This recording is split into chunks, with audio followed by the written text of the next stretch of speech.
Avast and ahoy and good day once again to ye mateys! Apologies for my slight verbal slip-up there. I said, this hunting word came out. Really very frustrating. Okay, so... I be Josh the Pirate, and it brings me a treasure chest full of pleasure to welcome you once again to Corsair's Cove, Ep2 of our new story in my Humblewood world of monsters and magic. Above me I have me hearty crew, the attentive Nikolai Kravchenko, the authentic Josh Towns, the angelic Karen Schlink, and the articulate Brendan Ellis. Okay, well, let's talk about these wonderful people, shall we? So, let's go backwards. Brendan! Tell me about yourself and where we can find you. Well, just quickly, I want to say how much I love the fact that you said that I was articulate as you messed up my name. Yeah. I really appreciated that little attention to detail. Thank you very much. Hi, I am Brendan Ellis today.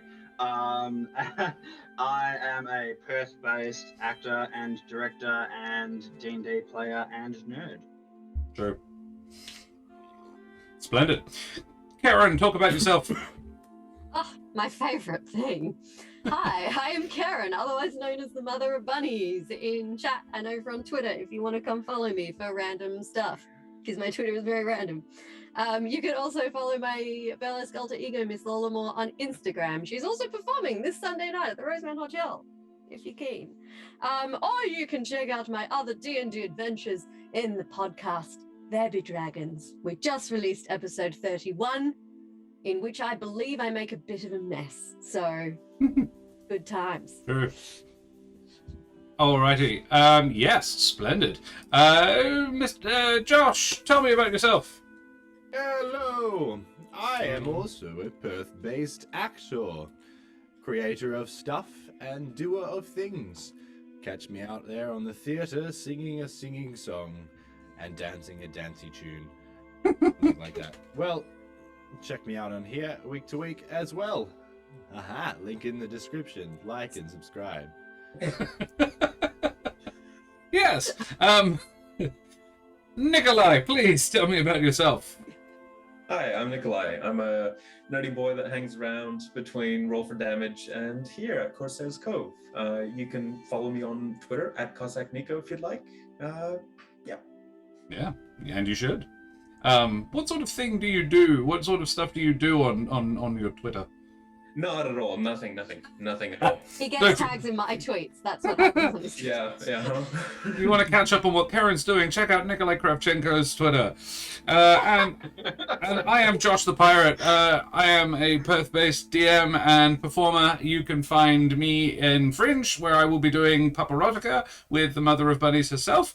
Alongside that, I am also part of the There Be Dragons podcast. We're a 5e D&D podcast in a fantasy gunpowder setting where I play the infamous and deadly pirate Scan Felspar und his little dragon Crush. And I also run an alternate Humblewood game over on Roll for Damage on Monday nights.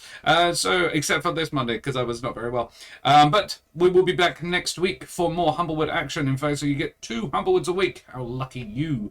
And very, very soon, we will be bringing, from Roll for Damage, we will be bringing the Avatar game that Rhythm of the Mind is currently running on Wednesday nights here to Corsair's Cove to host them for 3 weeks. But that's not for a little while yet. Splendid. So, I should also remind our charming, astute, and rather pretty audience to please like, follow, and subscribe to all of our things. We have all the socials, links in chat. Yes, you might get some posts about upcoming streams, or the occasional sneaky little competition will be in there. None right now, but soon, maybe, and for the rest of your life. Now, who wants to do... like a threat. It was a promise and a threat, all in one. Now, I think I'll do the recap of this week, but you guys better pay attention for what's happening, because one of you's up for it next week. One of you has to stare off into the void and narrate what happened at the last session. So, last session, we gave you a bit of introduction to the world for those who are not new to it. We began with a little bit of... vignettes about everybody, so I'm struggling to remember now. Eric was out in the Scorched Grove and was brought back to his the head of his order, Havel, who had put him forward for a task force, a specialist monster hunting task force. He thought he'd be rather good for it.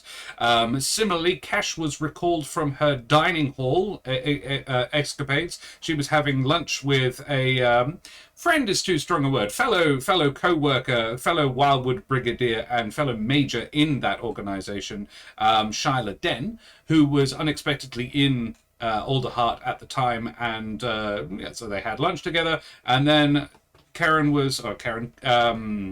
Kesh? Kesh, that's the one. Kesh was invited to go and talk to one of the council members, Larimar. When she was there, she encountered Eric as well as Arthur, who before had been having a drink at the Hung, Drawn and Quartered, and trying to keep his head down and not get into any trouble or any fights. And Javier, who had I don't know what. Remind me, what did Javier do? I'm struggling to remember that particular one. You are muted. He stared at people until they made friends with him. That's right. Yes, he stared at a lot of people and made intimidated friends of several of them. So Kesh met the four of the other three members of the party, and they were all tasked by the council member Larimar and the head of the Perch Guard, Memphis, to go and hunt down some big major elementals, or just important elementals for Javier. They aren't majors, they actually would be equivalent to colonels in the hierarchy of the elemental plane, if it had one, which it doesn't.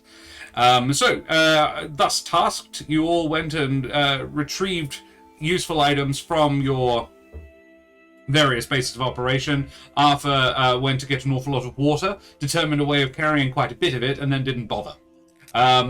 Javier went and got some incense from the major temple, the High Temple of Alderheart, and was duly given like 5 gold's worth of incense. So quite a bit of incense, actually, and it's the good shit.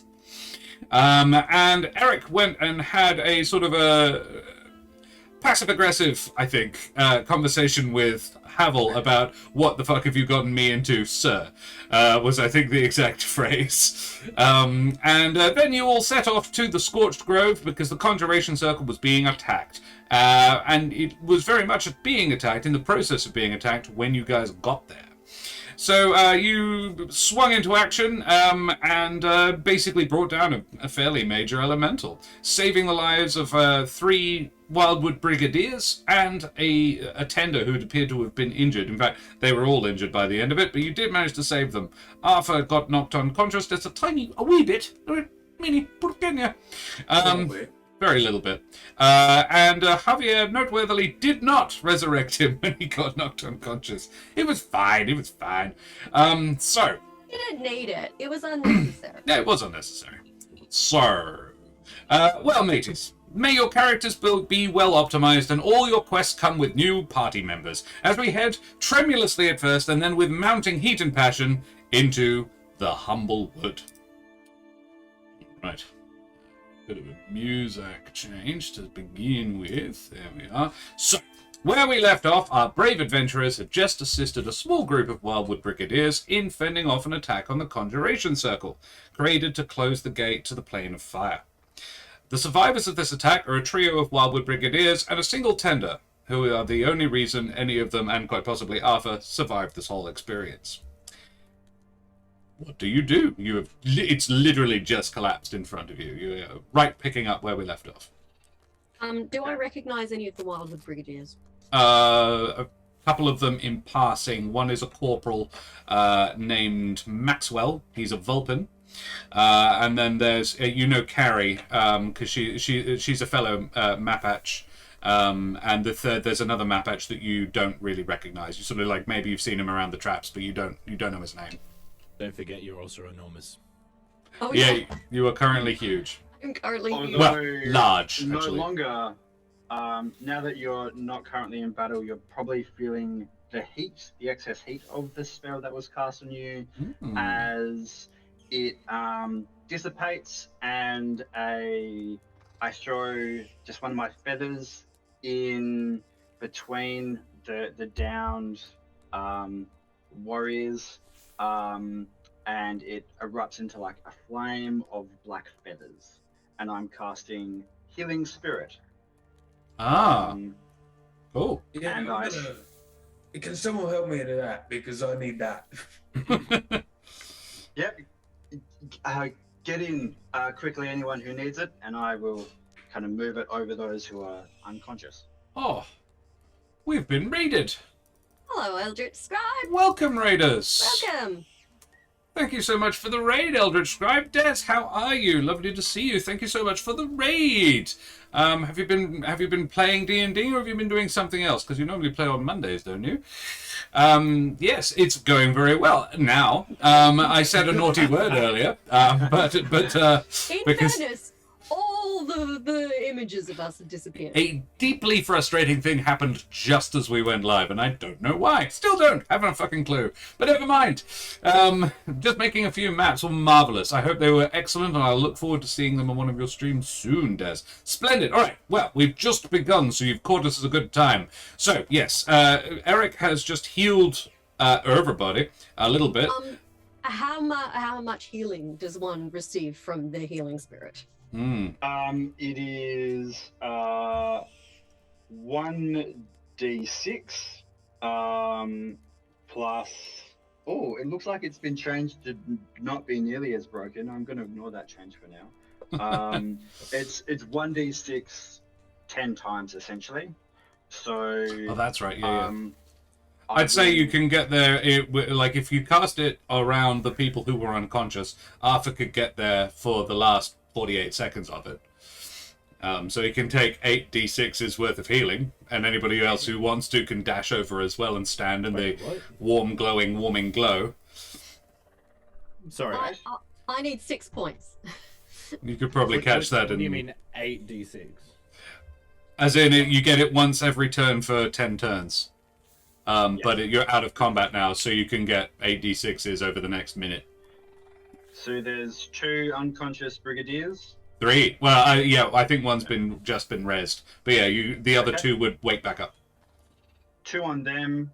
I'll give 1 to Kesh, which is a 3. Yep. Arthur, let's give you 5. Sure. Are you all right there, Javier?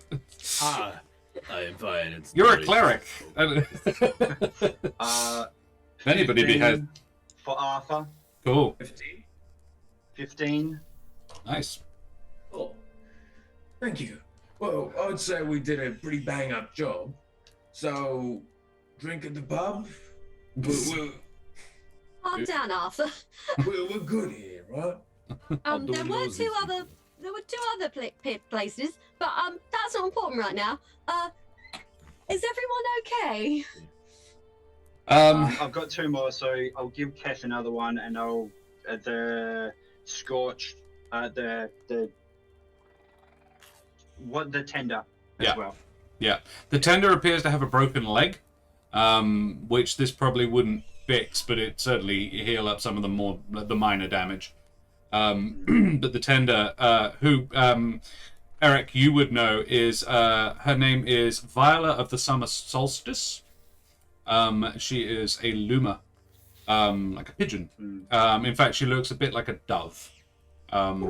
She's quite pretty, as birds go. And you know her to be a very gifted healer, and very staunchly into her job. She's all about firefighting and healing and things like that. She's a better healer than she is a firefighter. Sure. So do they verbally check in with me and are like, yeah, absolutely. My leg, I need to go home. Yeah. So the leader of the 3 of them, Maxwell, comes over and says, "Major, oh, thanks for that. I don't think we could have brought it down without you. In fact, I'm very confident we couldn't have." And then he casts his eyes over the 9 bodies that didn't make it, and looks sad and wistful. He's like, "Yeah, you sadly weren't in time to save the others, but glad you're here." Glad we were able to make it in time. What would there be like a standard procedure for like dealing with bodies? Like, would we take them back to Alderheart? Yeah. Actually, well, the thing is, the Wildwood Brigade is incredibly new, and came out of the Bandit Coalition. So I don't know if the Wildwood Brigade has had time to institute any sort of major formalization of rules and so forth regarding this. But so the custom would be burial. Burning is very much not done in the woods for, I think, probably obvious reasons. Probably obvious reasons. Yeah, there is some bird folks, particularly those who are particularly religious, favor a sky burial, but most are just buried. This is such a waste. This is such a waste. How does one do a sky burial? You sort of chop the body up and leave it out for the animals. Oh. We should do a sky burial. It's the simplest way, honestly. In the Scorched Grove, it'll mean they'll probably get eaten by elemental creatures. Well, I'll basically propose that we should take a moment to bury the dead. Well, Yeah. There's always a way to deal with dead bodies. I mean, like, there's not just a simple bury or, like, burn them. You know, there's more ways. You know, you could do lots of things with dead bodies. These Kesh your gives... people, are they not Kesh? Well, Should yes. they not be returned to their families? It's not so much of a custom here, actually. The Yeah, families like- of the fallen, like, they're probably not in Alderheart. So it's like if they're away, it depends. If they're close to home when they die, families will probably attend. But the bodies are not actually really required for a remembrance service, which is what a funeral would be in the wood.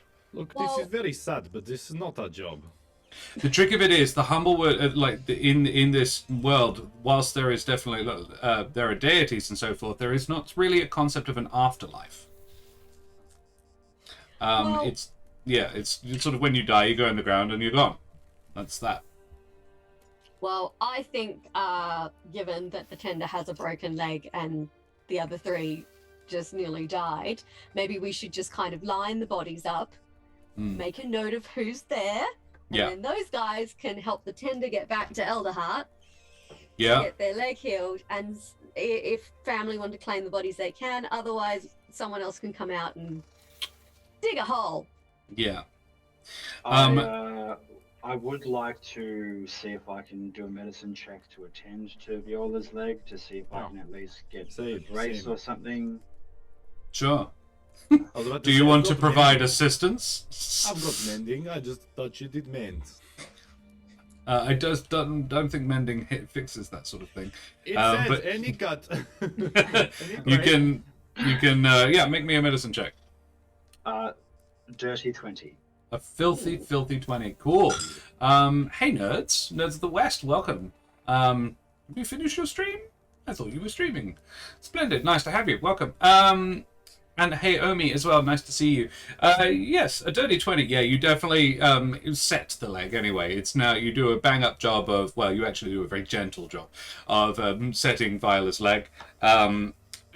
So the Maxwell, the corporal, would say to Kesh, Major, is there reinforcements coming, or are you it? Your microphone might be muted. It is. There you are. Well, we're sort of we're a special group at the moment. We're not officially a Wildwood Brigade group. We're just kind of going around assessing some elemental threats Killing them. and killing them. Right, So we don't have reinforcements. It's just the four of us. right. And we do have to go on and check another couple of locations. So it will be up to you guys to. We've got to hold the place here. Oh well, like my orders are very specific, Mum. We can't leave until we're relieved. If you know what I mean. Right. Would it be too much trouble to ask you to head back to Alderheart and send reinforcements before you head on to your next port of call? As you noticed, we're not up to much more, the three of us. The tender is a non-combatant, and I wouldn't ask it of her. She's been literally a lifesaver. How long would it take to make that round trip? It's a 4 or 5 hour journey back to Alderheart. It's like 7 at night now. And you are aware. I will remind you, Josh, the DM is reminding the players that to get the bounty, you do need to bring a bit of the thing back. I was going to ask if I could loot the bloody thing. So the smaller creatures, the magmins and the magma mephits, none of them they just explode when they die, and that's that. There isn't very much left of them. There's basically a scorched patch on the ground. But the large elemental, the major elemental, if you will, its body is basically, as it died, it cooled. As you were hurting it, it was obviously like the flames of it were dying out. And now you have what is essentially a large pile of molten rubble. It's still giving off quite a lot of heat, like it would be unpleasant to touch it. But it's cooling rapidly, and you would not be. You know how when you bank a fire to it burns down to coals, and then you bank it so those coals will slowly burn down. The following morning, it's just ash. The same thing will happen here. Give it, and you think it's very much at an accelerated pace. This is an elemental creature, but you can imagine you probably got half an hour before this is just ash. Right. Completely. So if we're gonna rummage through this, we need It to needs do to be now. Yeah. Well, I'll say to the Wildwood Brigadier, whose name I've already forgotten. Max. Well, Max, we need to take part of the elemental back anyway, to let the council know what we're dealing with. So we'll combine the two and get someone sent out to relieve you guys, so you can get further medical attention and bury the bodies, obviously. Thank you. It's a great relief. Right.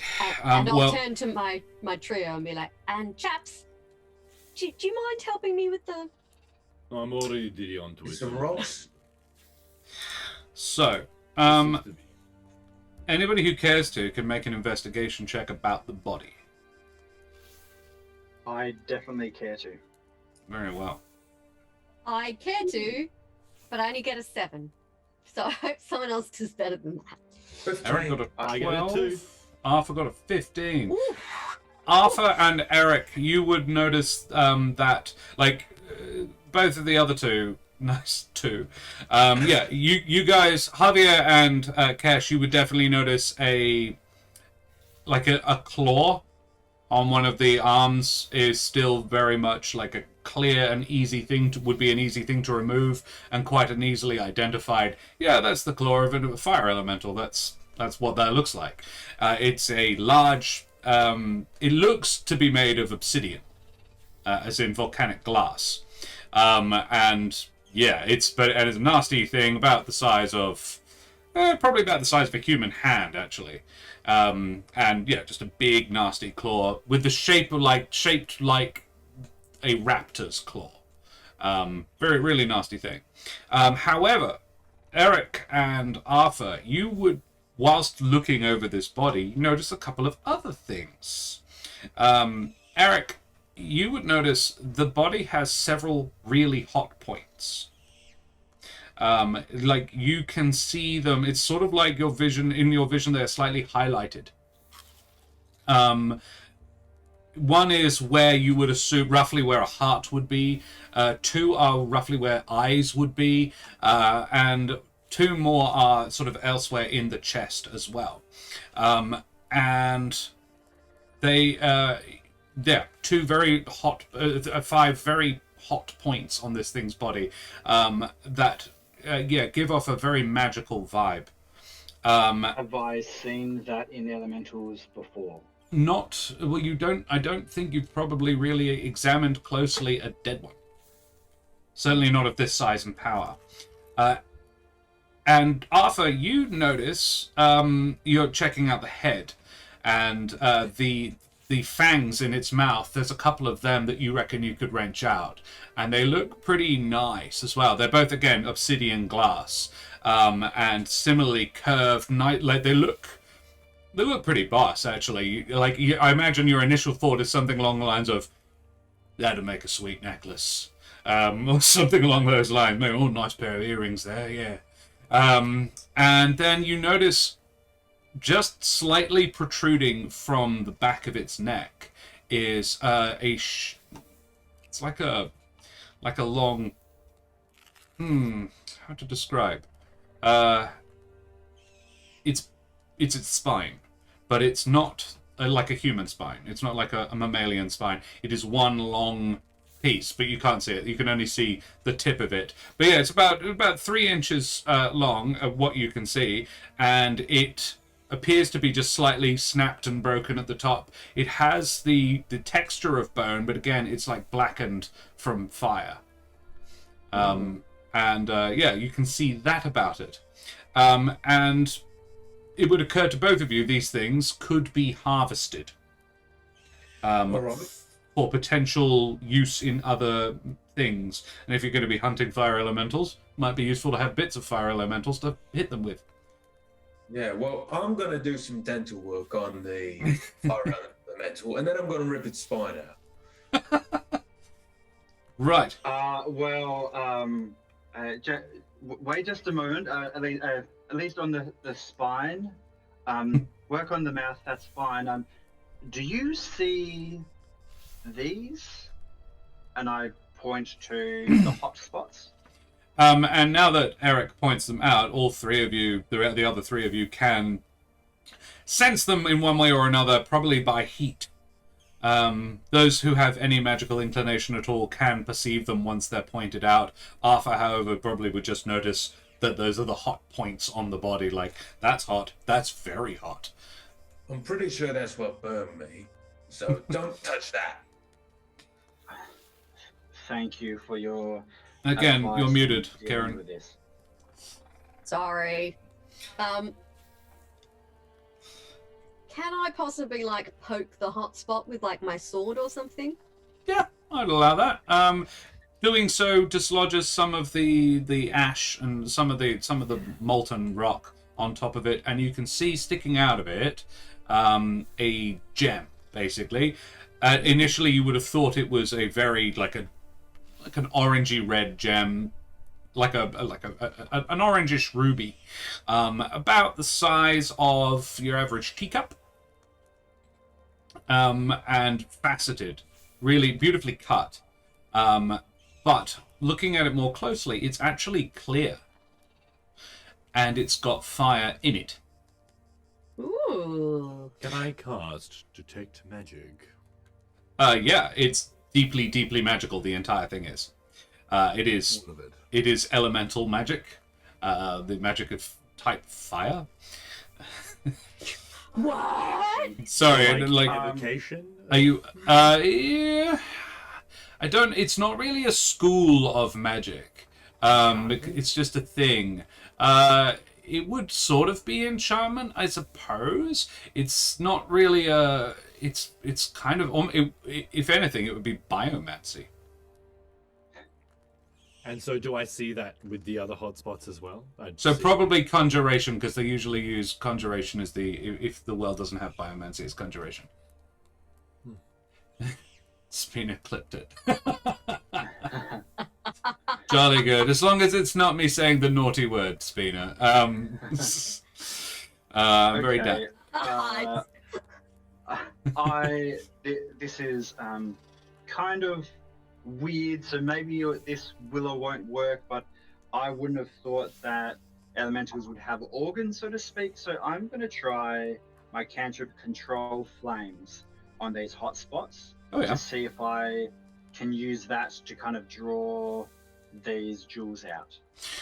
There is actually harvesting rules, okay. But I will definitely let you do that. That sounds great, and I'll tell you what. I'll give you, if you're doing that, I'll give you advantage on the roll for the harvesting. So the way harvesting works, each, and I'm using the Helianus Guide to Monster Hunting. Harvesting rules for those in chat who are interested. It was a Kickstarter recently. I backed it. Looks really good. Yeah, so each element that we're looking at here has a DC attached to it. there will be 2 people doing the harvesting, an assessor and a carver are the names for it. And the assessor makes an Arcana intelligence check, and the carver makes an intelligence dex check. And then you add those 2 together. That is your score.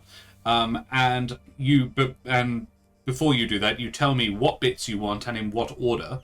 And you will get everything. Each one has a different DC, but every single one of those things in that order up to you run out of points to spend, basically. With the combined check from the carver and the assessor. Well, I'm just going to put it out there that I have +6 dex and +2 intelligence. So... Noted. Wait, +6 dex? You would have a +4 dex. You have a plus. Oh, sorry, that's saving throw. Sorry, +4, +2. If you are proficient in Arcana, it would be +6. Otherwise, it would be an Arcana check with your dex. Yeah, I think- +2 for Arcana. Yep. I'm probably the best person to be the assessor in this case. Yeah, definitely.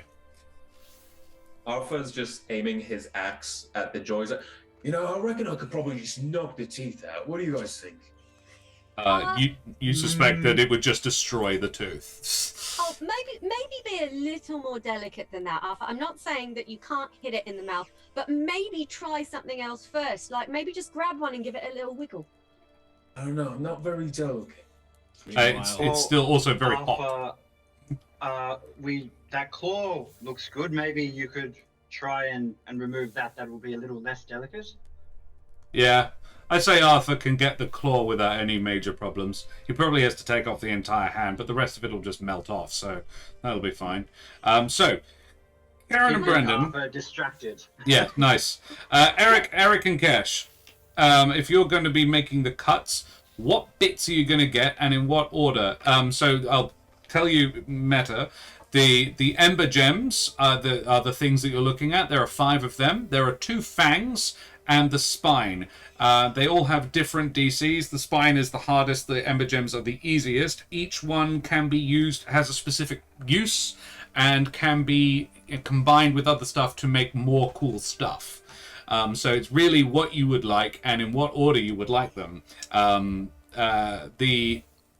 I will tell you I won't normally tell you, but I will tell you today. The Ember Gems are DC 5, the Fangs are DC 10, the Spine is DC 15.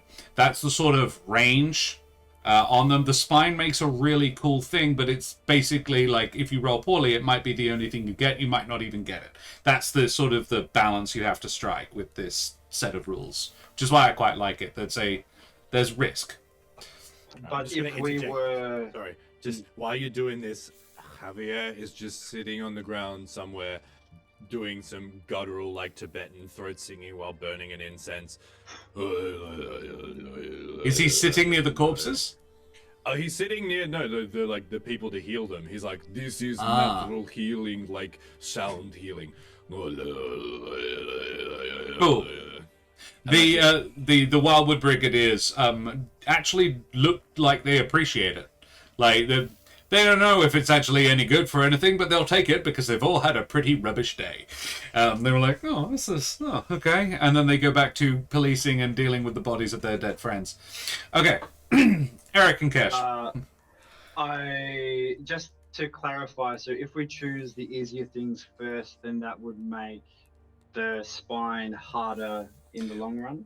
Potentially. Yeah. I think we should go for the Ember Gems, personally.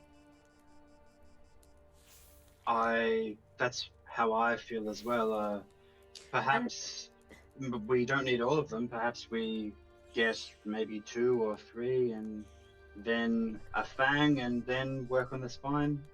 I think we should let Atlas go with the spine. Sure. Okay. I think he'll approach it with enthusiasm. You're the boss. To be clear, Kesh doesn't think Arthur is in any way capable of getting the spine. Yeah, sure.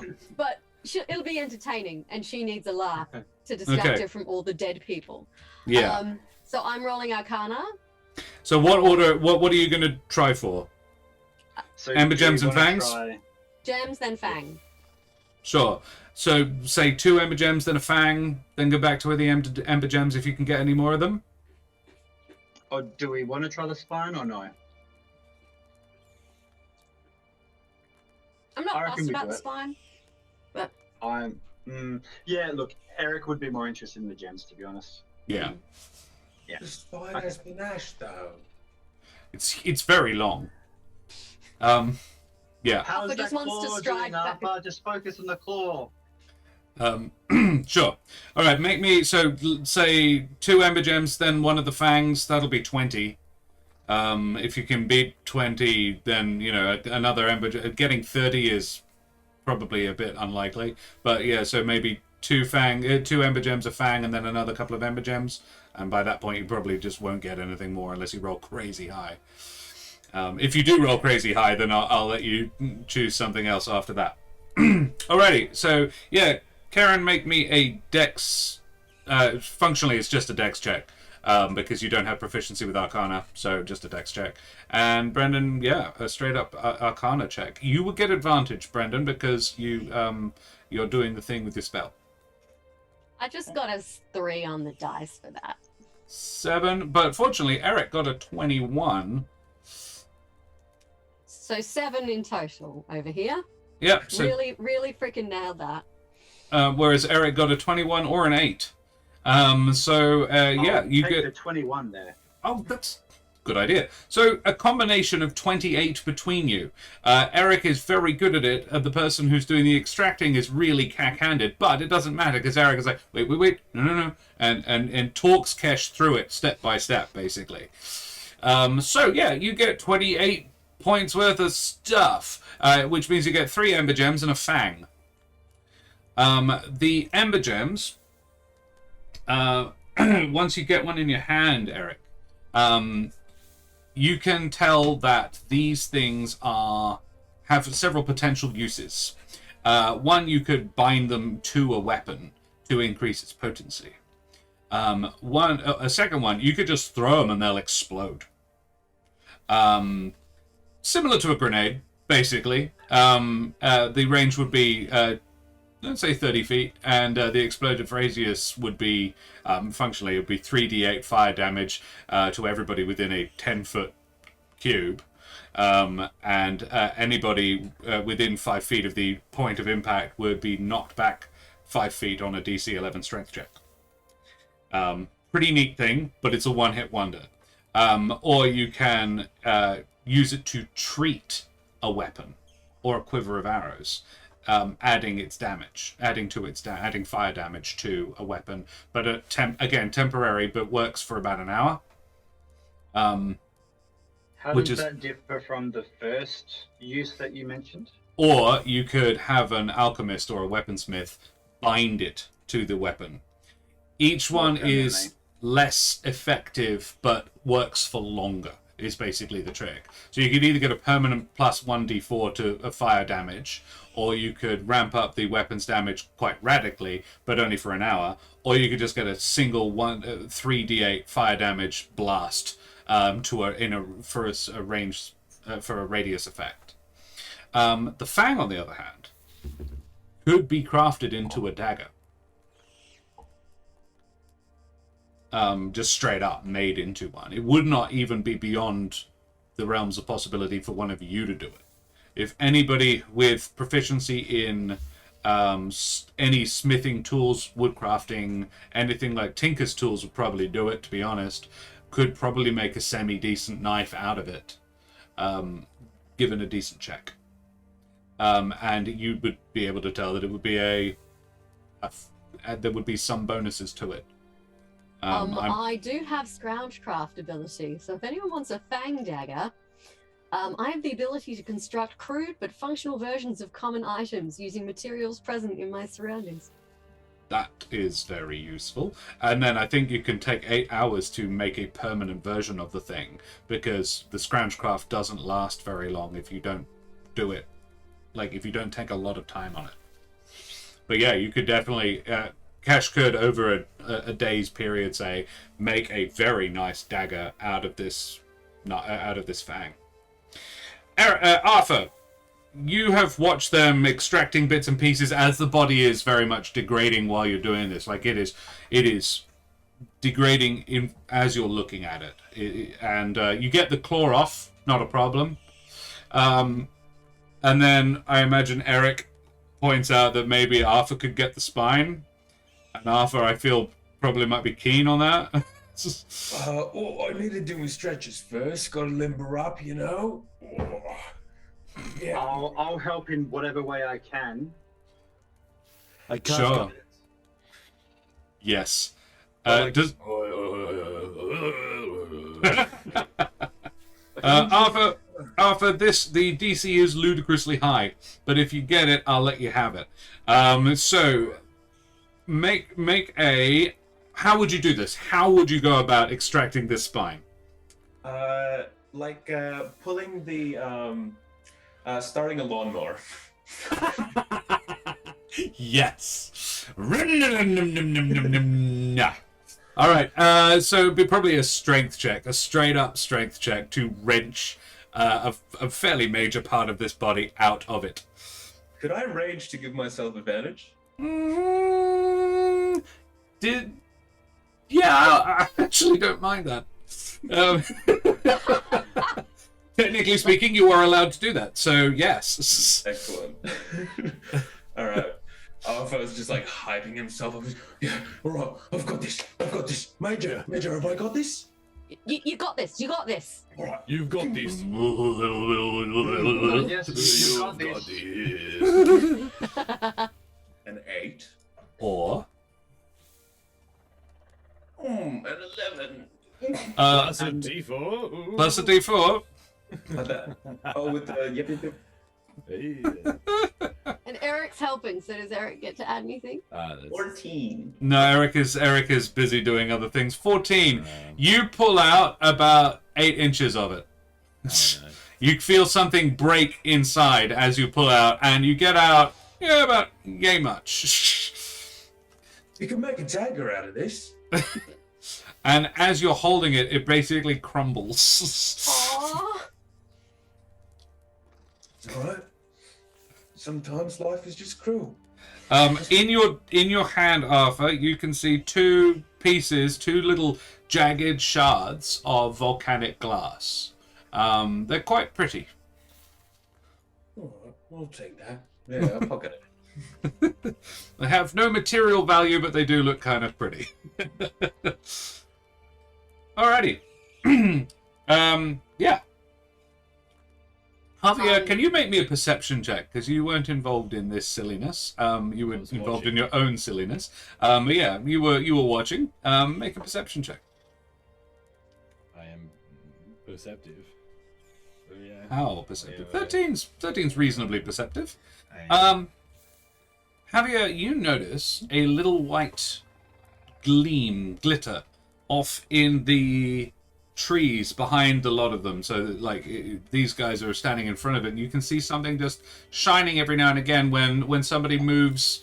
The light catches it in a particular way, and yeah, you can see a little white gleam off in the trees. I will say to them that I am going to see what the little white gleam is over there. Keep watch, be safe. Did Very you well. want one of us to come with you? I mean, If you want to. he will not be going out of sight. Oh, okay. Then no worries then. You get there, you find a small white gem, like a shard of something. Is it magical? Yeah, deeply so. I've still got the Yeah. magic. It is so- cold to the touch. Ooh, crispy. Yeah. It is about 4 inches long, and you would be aware, probably. Make me an intelligence check, actually, Javier. Because you might not be aware.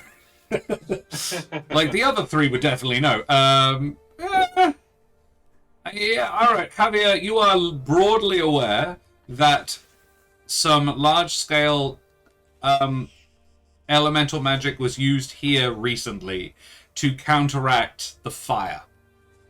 Oh, okay. And so this could be a bit of that, is the logical leap that you might make. I let you choose whether or not you make that leap. Okay. Ah! I found a cold stick. Does anyone know what this is? What was the name of the thing? And would I remember? The Borealis. And The yes, Borealis. you definitely would. Oh, Javier, I think you found a bit of the Borealis. In fact, Kesh and Arthur, you actually saw it. Arthur would very much at a distance have seen it. Kesh got a pretty good close look because Kesh stood next to the person who was very much holding this 8-foot-long spear of ice. And so Kesh, this is definitely a bit of that. Ah, the Borealis. What the hell is that? Oh, it's a cold weapon. It's okay. It's a good thing, you know? You might be able to stab elementals with it. It's a bit too short for that. This little thing I can stab it. Big thing. Maybe if you, strapped it to the end of a stick. You could get a good scratch in. Eric, you'd be aware that that probably, you might be able to incorporate it into a piece of a weapon, but it wouldn't be incredibly effective. What it might, however, be useful for is protection against fire. The passive effect, the cold it's giving off. I'll put it in my shield.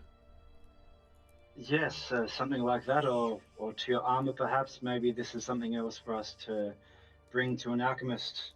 I mean, if we're going back to Alderheart anyway, then why not all of that? We've got a bundle of gems and stuff. They are really hot to touch. I imagine you probably can hold them without... I think, Eric, it's...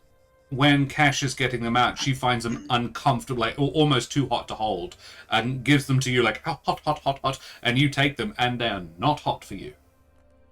You can tell they're warm, but they don't burn you. Mm-hmm. I will probably... Yeah, look, I will somewhat performatively act as if they're hot, and I imagine I probably have some kind of insulated bag or something used specifically crafted for handling hot things or resisting heat. Yes. So I will probably put all of these in that. Very well. And could I just, clarify, was it 3 gems and a fang?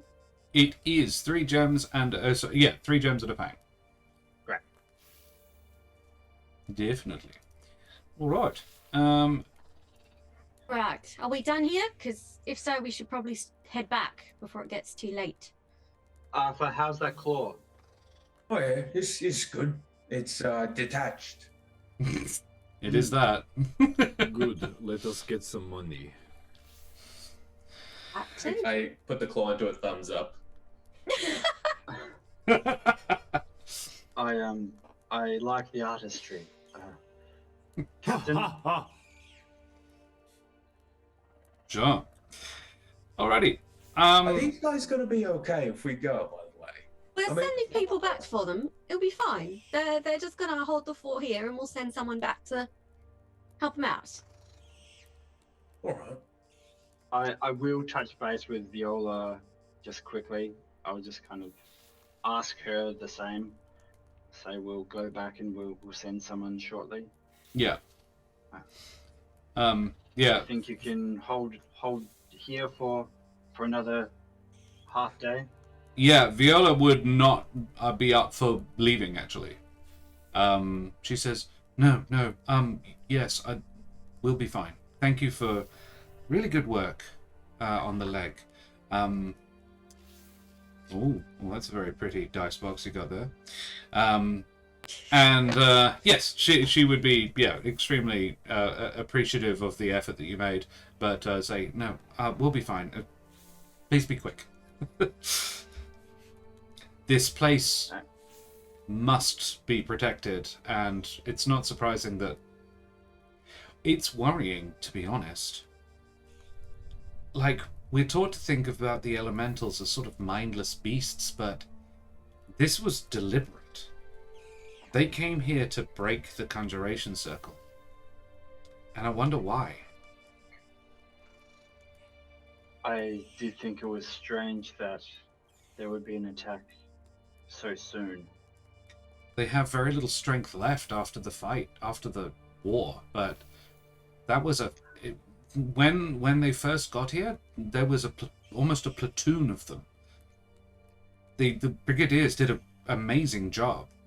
There was only they got rid of 2/3 of them before you arrived. We thought we'd be able to hold out until the big one showed up. But it seemed like it was telling the others what to do. I saw it more than once point specifically at something, and a bunch of them would go to do it. That's troubling. Mm. Well, our work is not done here, so hopefully we will find some solution.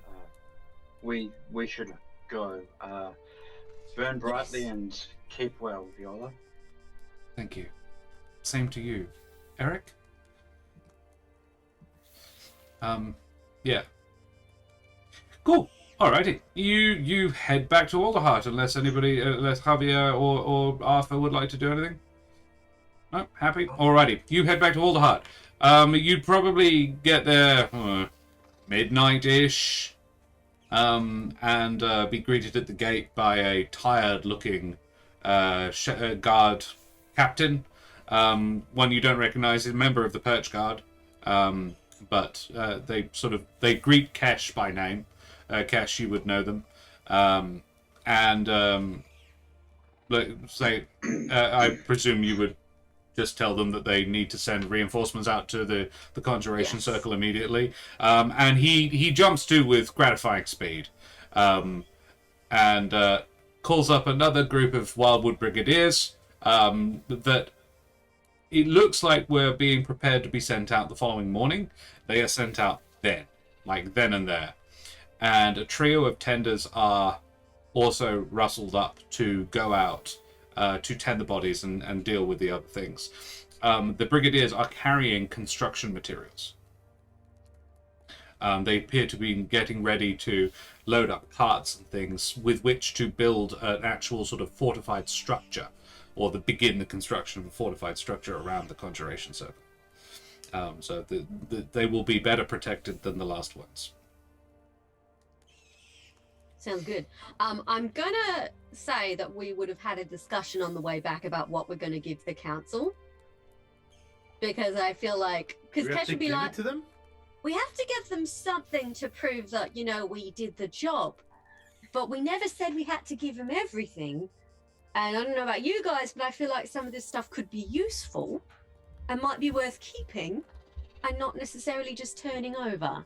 Well, So I I don't was- think that they said anything about giving it to them, more about showing them. But Yeah. the council, they may I do not know Want the to- council. they may want to keep it. They've got a sense of their own importance, and they may think that they're better off in their hands. And I'm not saying that's not necessarily true. I'm just saying that if we're going out there to deal with more of these things, having some bits around might be useful. And we do have multiple bits, so we could just be like, hey, we brought this back. Don't ask questions about the smoldering in my backpack. I agree, Captain. There's certainly some of these things that I would like to look further into. If I may say, not to rob you of a trophy, Arthur, but that claw is quite distinct and quite worthless, I would say. The thumbs up goes to thumbs down. Aw. It's got a lot of uses. This may be my best way to express myself. Does it do a middle finger? It does. It does. I think Arthur just invented emojis. Well, we could give him one of the ember gems. That's quite specky, and then keep the other two for further uses. I mean, I do have little bits of the spine left over. They're not all that useful. Well, maybe we offer those.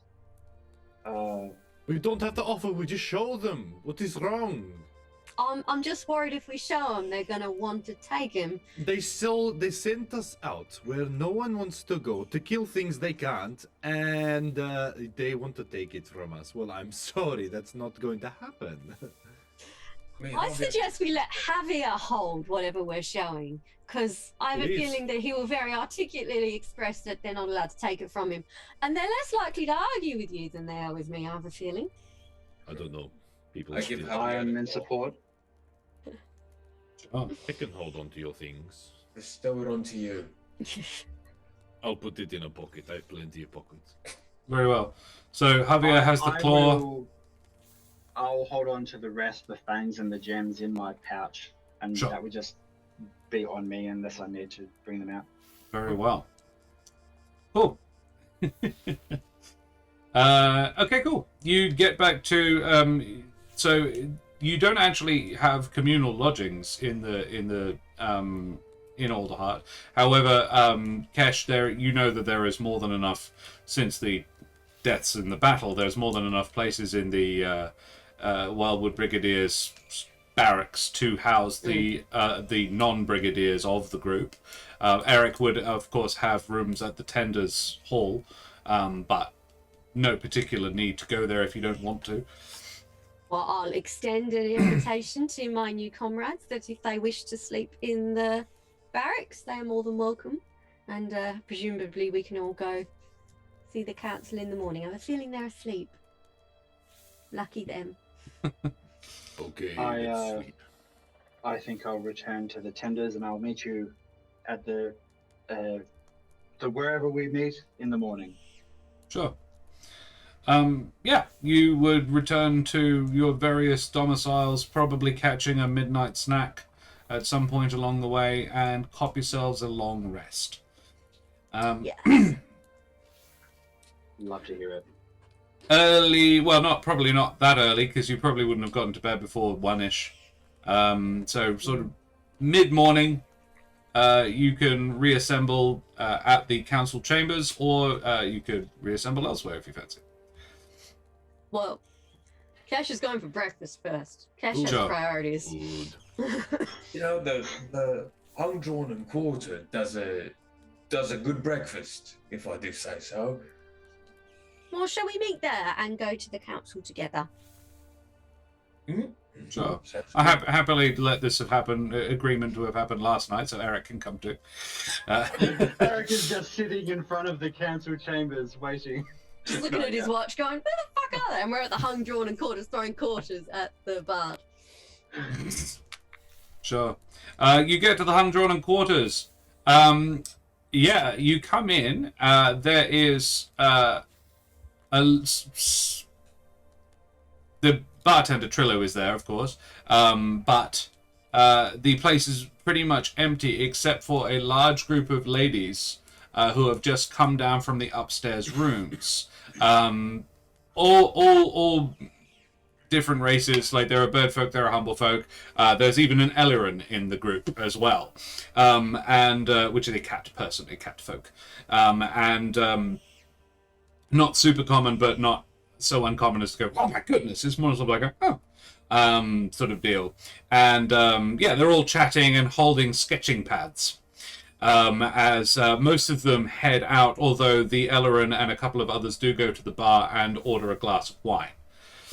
And sit in a corner booth. You can, yeah, have breakfast. I don't need to necessarily roleplay it out, but yeah, you can have a chat.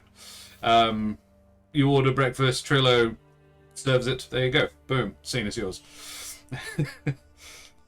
Well, that was certainly an outing that we all had. Yes. I wonder if they're all going to be that big. Probably. Yeah, I imagine. The It's council all said fun. they're all mages, right? Sorry? No. Speaking of, the guys we met said that they were given orders, which Yes. means that maybe they are actually mages. That it has been troubling me. This is not characteristic. There's something deeper perhaps going on, or some kind of intelligence that is not usual among these. They're usually beasts of chaos.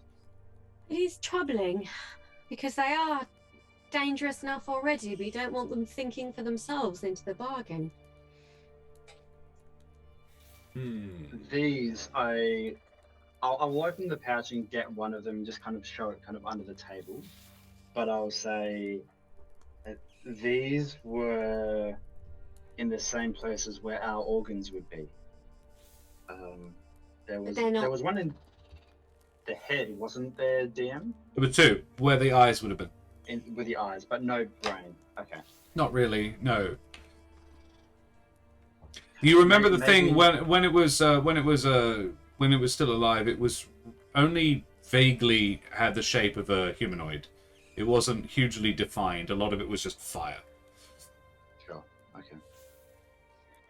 So Maybe it's a coincidence, but it bears looking into whether these are actually serving as some kind of organ.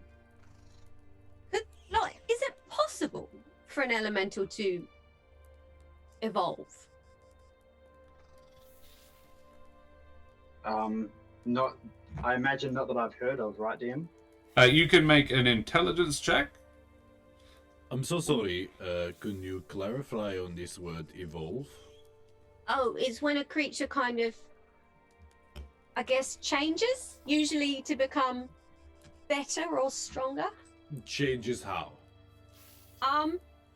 Like maybe you would grow bigger antlers to be more impressive or a better fighter. Or maybe I would You're grow... saying I need bigger antlers? No, they're already very impressive, Uh-huh. Javier. That's what they all say. You got nice antlers, mate. They're great antlers. I'm very jealous of them. They're quality. I'm just saying that sometimes creatures change to better deal with their circumstances. Maybe they're changing because they're here. Okay, Is that like picking possible? up, like juggling. If you want to be a part of the circus, you evolve Yeah. to become a juggler. Yeah, they're learning new skills. Yeah. So maybe they're... Because they failed as well. So you're saying that these elementals are evolving to become like the juggler?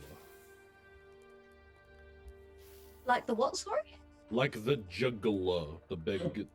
Yes, but in a more dangerous way, I think.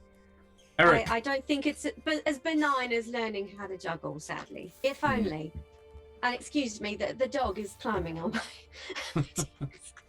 Eric, your intelligence check. You've never heard of anything like this before, but your experience with the Scorched Grove, you don't think it's beyond the realms of capability. You've heard stories of the more powerful the elemental is, the more intelligent they tend to be, is a relatively good rule of thumb. You have heard of... you heard a story about an ash snake that made a particular habit of hunting down tenders. Like, it seemed to specifically not just attack people, but attack tenders specifically. Like, it knew what a tender was and went for them. This is not a story of like, oh, this is within the last couple of months that this thing was around. You heard it had been slain by the defenders of Alderheart. But yeah, so you've heard of these things acting with purpose before, but extremely rare, and only the really big, dangerous ones. I share that. I think there is possibility and capability for these things to evolve and adapt. Many of us were forced to do the same when our homes were burnt to ash. It's possible that they saw that and used that behavior for themselves. That is troubling. So we may be inadvertently teaching them how to survive here? By surviving ourselves, Oh dear. maybe. That is worrying. They're already too good at surviving. Kesh, make an intelligence check as well. See if anything rings differently in your mind. Arthur, Javier made an 8. Got an 8, so no. Kesh got a 5. 3. Yeah, Oh my it's- god. Not looking good for Kesh. Kesh, like Eric's explanation sounds legit. What did I? What did I? I didn't roll anything. I have an intelligence check from you getting an 8, but Oh, that might have been right. something else. That was something else. Yeah. Look, you're welcome to. Your brain works. Sort of your experience, your life experience, and your mental processes are a little bit different, Javier. It does occur to you, perhaps, like you've been mulling over the evolve sort of conundrum. But your experience tends is you're a necromancer basically, and without wanting to spoil things for the audience, but No, but what are you talking about? you deal in alternative planes. Your knowledge of the other planes is better than everybody else's. Let's put it that way. And you know that the planes are linked. Possibly, you think that their link to the plane of fire remains. Okay. And they might be getting instructions for, like, if one could give instructions to others nearby it, a more powerful thing could give instructions from another place. There's always a bigger fish. Oh, I always hated that saying. But it is always... Unfortunately, there's something to it. Yeah. Good reference. Sorry. Siri just rolled an intelligence check for me. And did very well. She did. She rolled much better than I did. So clearly, this is the way forward. Yeah. Unfortunately, I'm not counting it. You didn't have advantage. I tell you what. The next intelligence check, you get a 16. Cool. So Well, if we're done here, perhaps we should attend the go to council. the council. Yeah. We should go see the council. Yes, the shit is deteriorating. It's yeah. Alrighty, you head to the council. You are shown into the same rooms as the yesterday when you had the meeting the first time, and Larimar comes in about 3 minutes later with Memphis, and says, "Well, how did it go?" Well, it's dead. Splendid, very well done. Unfortunately, so are a bunch of Wildwood Brigaders as well. I had A lot heard of this. I had heard this. Yes, we've organised already, sending out replacements and a burial detail. I'm not sure. We'll find out what their wishes were concerning their mortal remains, and we will begin fortifying that area now. So well done. Thank you very much. No need to confirm your involvement. That one there, she produces a pouch of gold, and plonks it on the table, and she says, Josh is just going to quickly check his notes to remember how much you're supposed to be paid. I think 1,000 gold. that was it. Correctly. 1 million gold. $1 million. It's 450.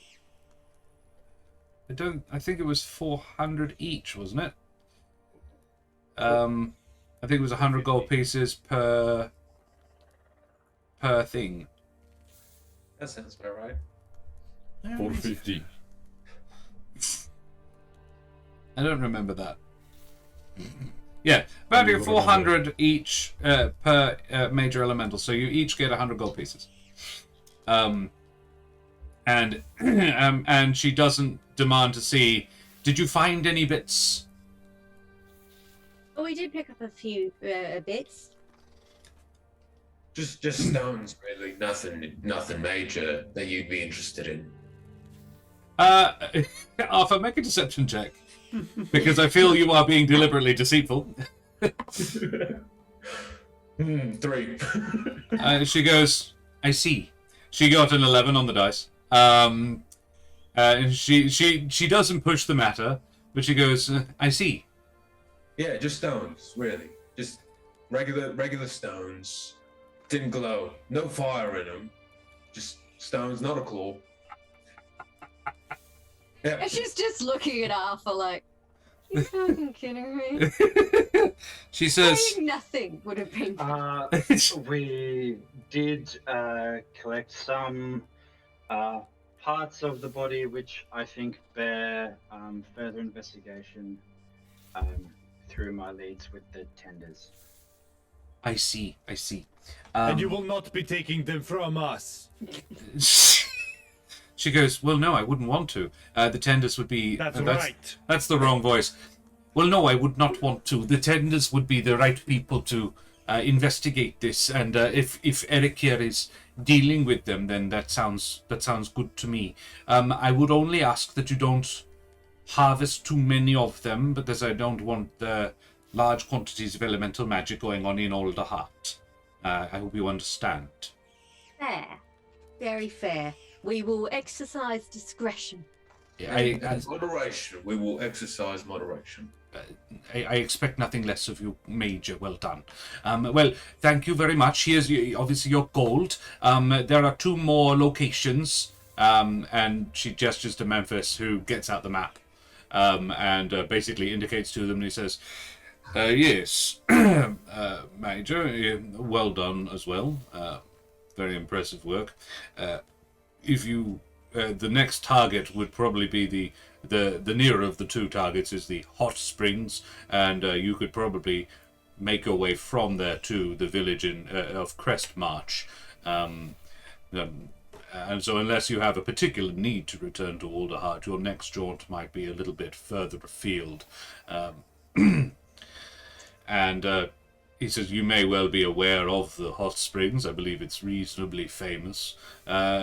We suspect, the long-held suspicion is that it's just a geothermal vent without any magical attachments to it. I believe the area has been probed for magic, and none have been found, so why this elemental is there could just be a coincidence. Who knows? Maybe he's taking a vacation. Just wanted a hot bath. Well, fire elemental is the issue here. He does sort of... He smiles because he figures you guys are making a joke. But he says, fire elementals, probably not. Even a hot one. Yeah, they'd kind of evaporate all the water as soon as they got in. Well, actually, it would probably kill them. Oh, well then they probably wouldn't want to have a bath then. If you do find it near the water, the simplest solution might actually be just to push it in if you can. Have you ever tried to push a fire? He says, I have. Shh, I did not ask you. He says, I would probably use a long stick. That's a good method. I didn't do that. There's the existential question for the day. How long a stick do you need to push a fire elemental into a hot spring? Yes. Cool. He doesn't seem to be particularly interested in having any long conversation with you. He says, well, if unless you have any... I'll just take this trio of weirdos out of here. Thank you. But wait. Do you, yes, he said, any further questions? Or I have a Major, I'm sure you're aware, I'm a busy man. The only thing that we wanted to flag was that when we were talking to the brigaders who were there, they observed that the larger elemental appeared to be giving orders to the smaller ones, which obviously would not be something we would expect from these sorts of creatures. So worth checking with anyone who's interacted with them, whether they've experienced anyone who wants to can make an insight check. Oh, I will definitely make an insight. Oh, I'm going to insight the shit out of this. Please don't be a 3. It had a 3 in it. That'll do. Hey. Your secrets. However, yeah, was that a nat 20? It was in that 20. Nice. Javier, you know all. Yeah, all 4 of you do notice a slight shudder in him when Kesh says the words brigadiers, because she says brigaders. And he just goes, Shut up. ominous. Fuck you. No, and I want to be clear. It's not Josh taking the piss. He actually, he is. It's elitism in him. It's just sort of a. Look, I was raised in a Like, forest. yeah, no, alright? and that's okay. You were literally raised in a barn. But like, yeah, it's I promise it's not Josh judging. It's him judging. It's definitely you're being judged, but it's not me that's doing it. I would also say Eric and Javier do notice that well, you probably all notice the look between them, but it's only probably Eric and Javier who sort of... Eric, you would pick up, they are definitely like... All four of you would get they're concerned. Eric, you would get that they are concerned because this is not the first time they've heard this. And Javier, you would, on top of that, also get that they're concerned for very specific reasons. Like, this is not the first, and yeah, I don't know if you would get anything more really than Eric, but yeah, you get a very clear sense that they've heard reports of this before, and they didn't share them with you. Yes. Those bastards. So, Possibly out of wishful thinking. as we have just informed you, you seem not too surprised by the words that we say. Why is that? Ooh.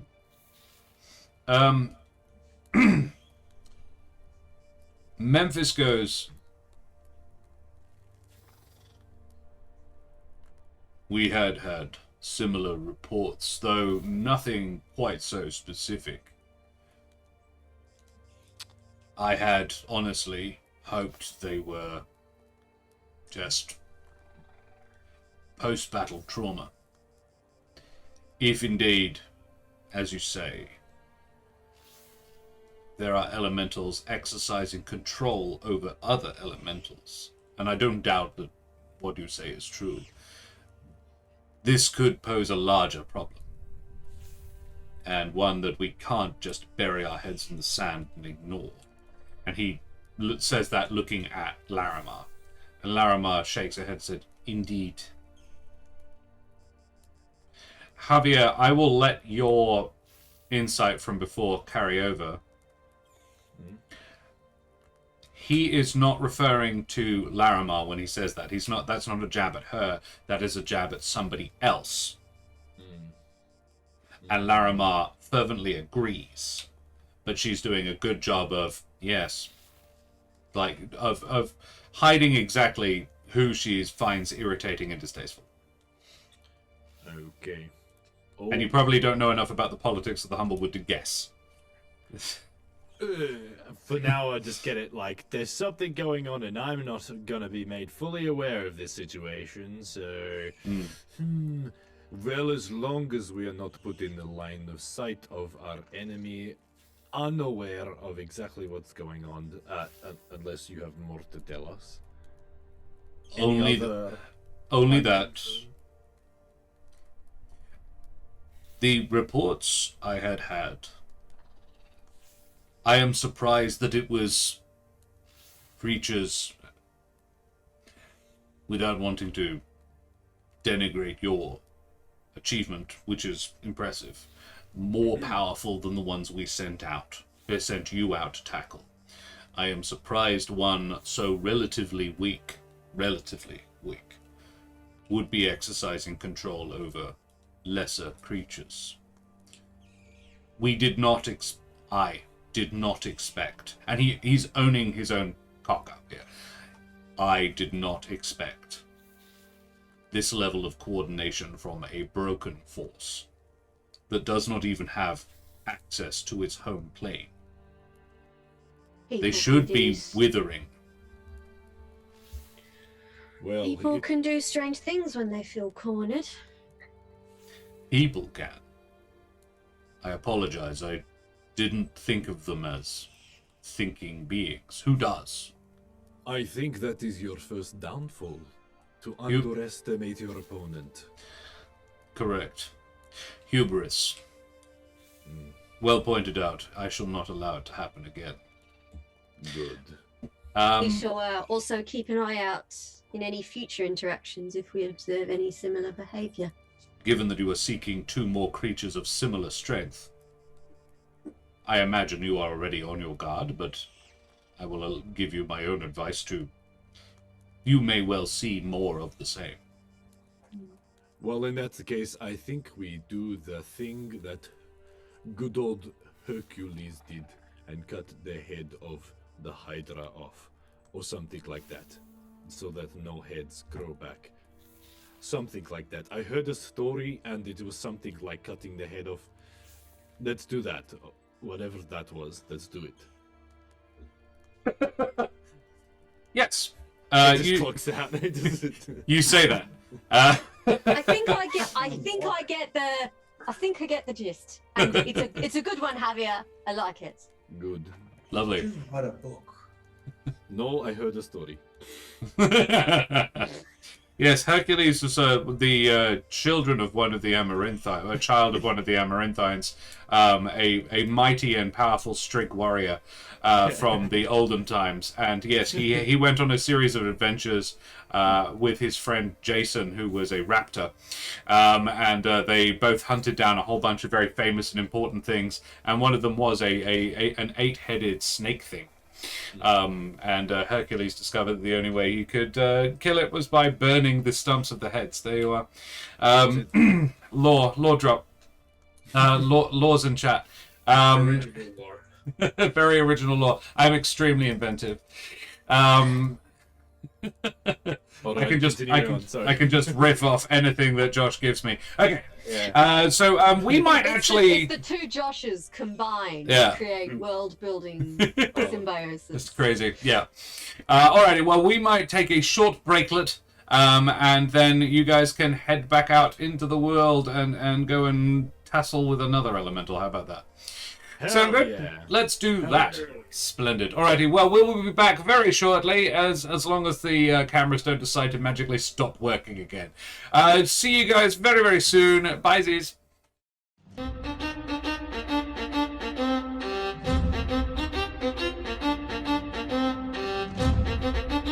Avast and ahoy once again to ye mateys. Welcome back, everybody. We are back from our break. We were just talking about various kinds of hard drugs because Karen has a headache. So we are back, and we are gonna do. Well, there is a new mission or a second part of the mission to do. But do you want to do anything in the city prior to going out back on the mission again? It is, I would say, 10 in the morning, and Yes. Captain, is there a time frame that we're on to leave again? Because I wouldn't mind taking these to the tenders hall now. Well, how long do you need to do that? Because the hope is that we, get out there and see what's going on as soon as possible. But obviously, letting the tenders research what's going on here is also important. So I don't want to cast it aside. How long do you think you'll need? Half an hour to an hour. That's fine. Just- Does anyone else need time to run errands? Do you need more incense, Javier? I have plenty of incense, but Right. I might need Actually- some chalk.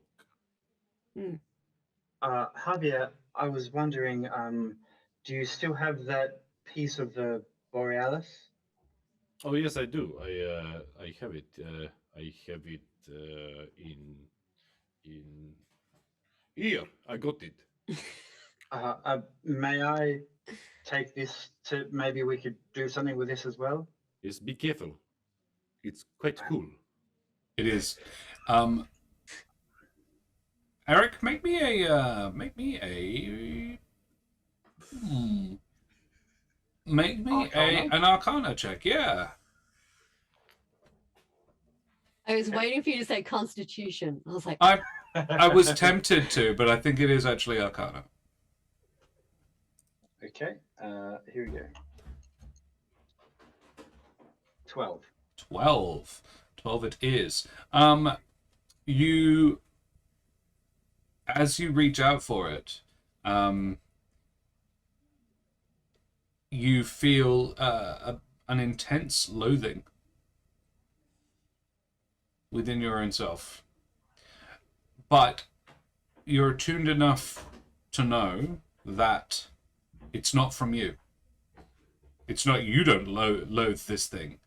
But you do at the moment. Without very confusing, and I apologize for not being very specific about it. But 12 gets you that. I have the shot. Nice. You know what? You can hold on to it, Javier. If you're not doing anything, would you like to come with me to the tenders? Bring that shard along. Maybe we can find you some chalk as well. Some charcoal, maybe. No, chalk. Not charcoal. Chalk. Okay, chalk. Chalk it is. One's black, one's white. What's wrong with you? Arthur, do you want to do anything else in the city? Well, Back to the hung, drawn, and quartered? Yeah, Major, you want to grab a drink again? I thought I might quickly go and update my my. Counterpart? Thank you. Yes, counterpart. It's like, what was the word for someone who does what you does but isn't you? Yes, I just thought I would quickly go update my counterpart, just in case the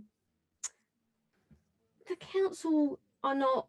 Well, Memphis and Larimar might not update them on what we said about the elementals having tactics, and I would like to make sure that they're aware. Who is they? Who is they? Sounds good. I wanted to talk to you about that, actually. The other Wildwood Brigadiers, as I have been informed. It's pronounced brigaders. Oh no. Hashtag brigaders.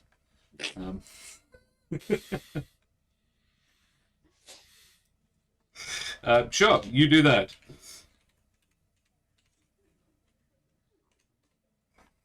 Yeah, Major. Thing is, we were the bandits, right? So what does it feel like the council was hustling us back there?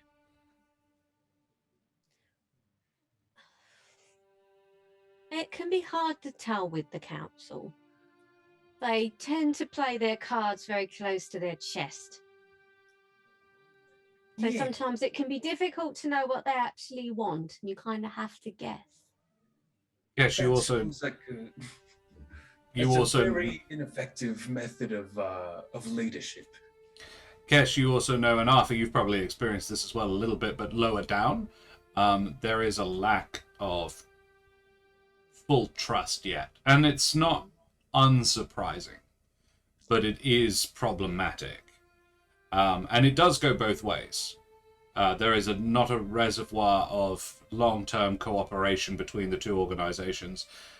This is a marriage of convenience, and it occurs to you that the convenience is now coming to an end. I mean, when it gets down to it, right? We're bandits, yeah? It's not...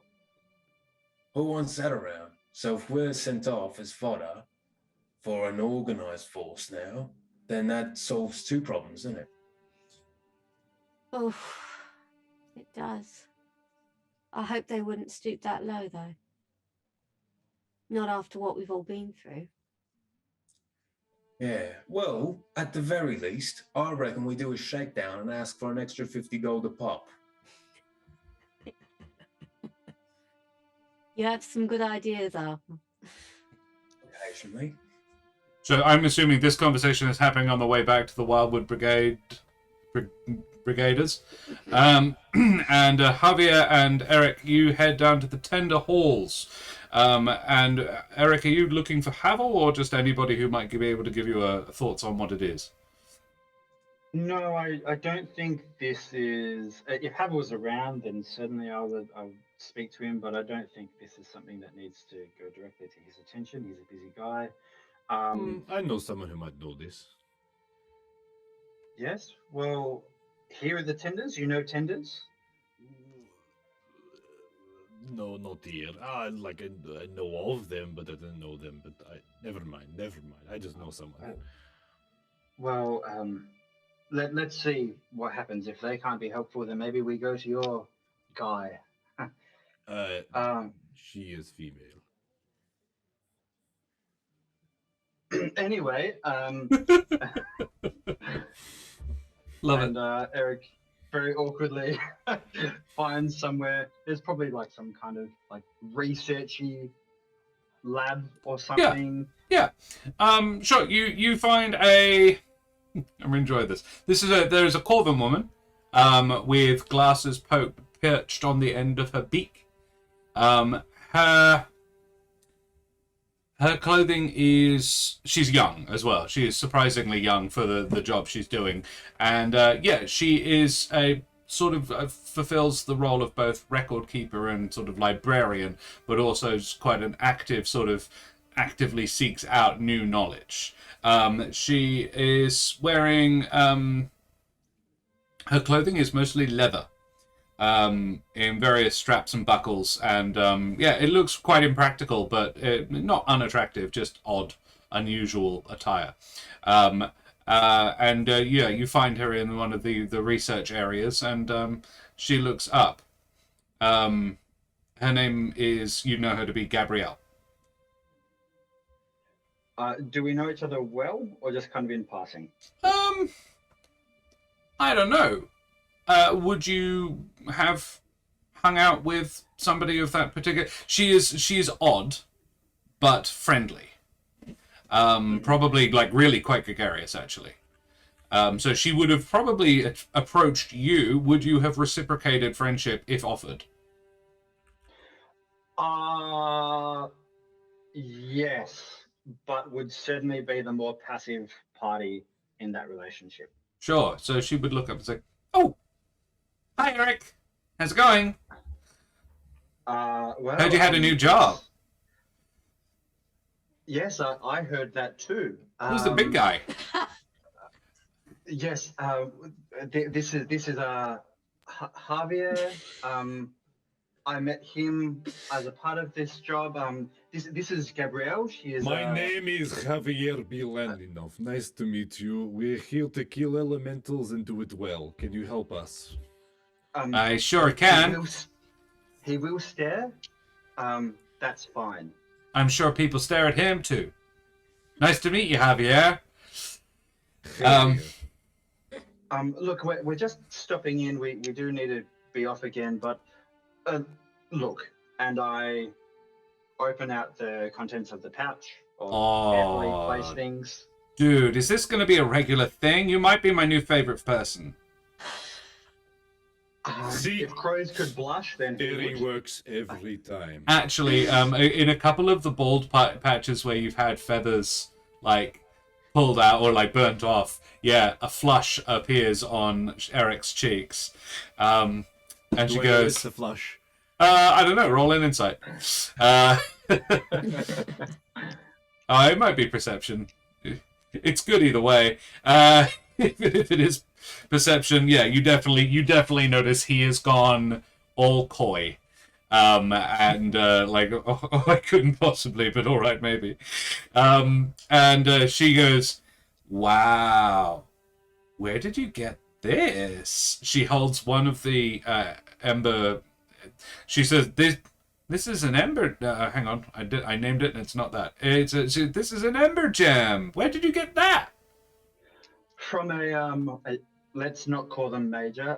From a greater. From a very elemental. big elemental, big fire. We killed him. He burned. And then. Yeah, he would have. Be very careful with them. If you throw them, they'll explode. Yes, I got that they were somewhat combustible. If you throw them, they will explode. How come nobody told me this? Just be gentle with them. Like, it's fine. They're pretty stable, but if you throw it like really hard at the floor, you get a big explosion. Neat things, though. What do you think we could get anything else out of them? Maybe you're the person to speak to. I mean, how do you mean? Like, get what out of them? Fire? Well, can we apply their effects in a more sustained manner?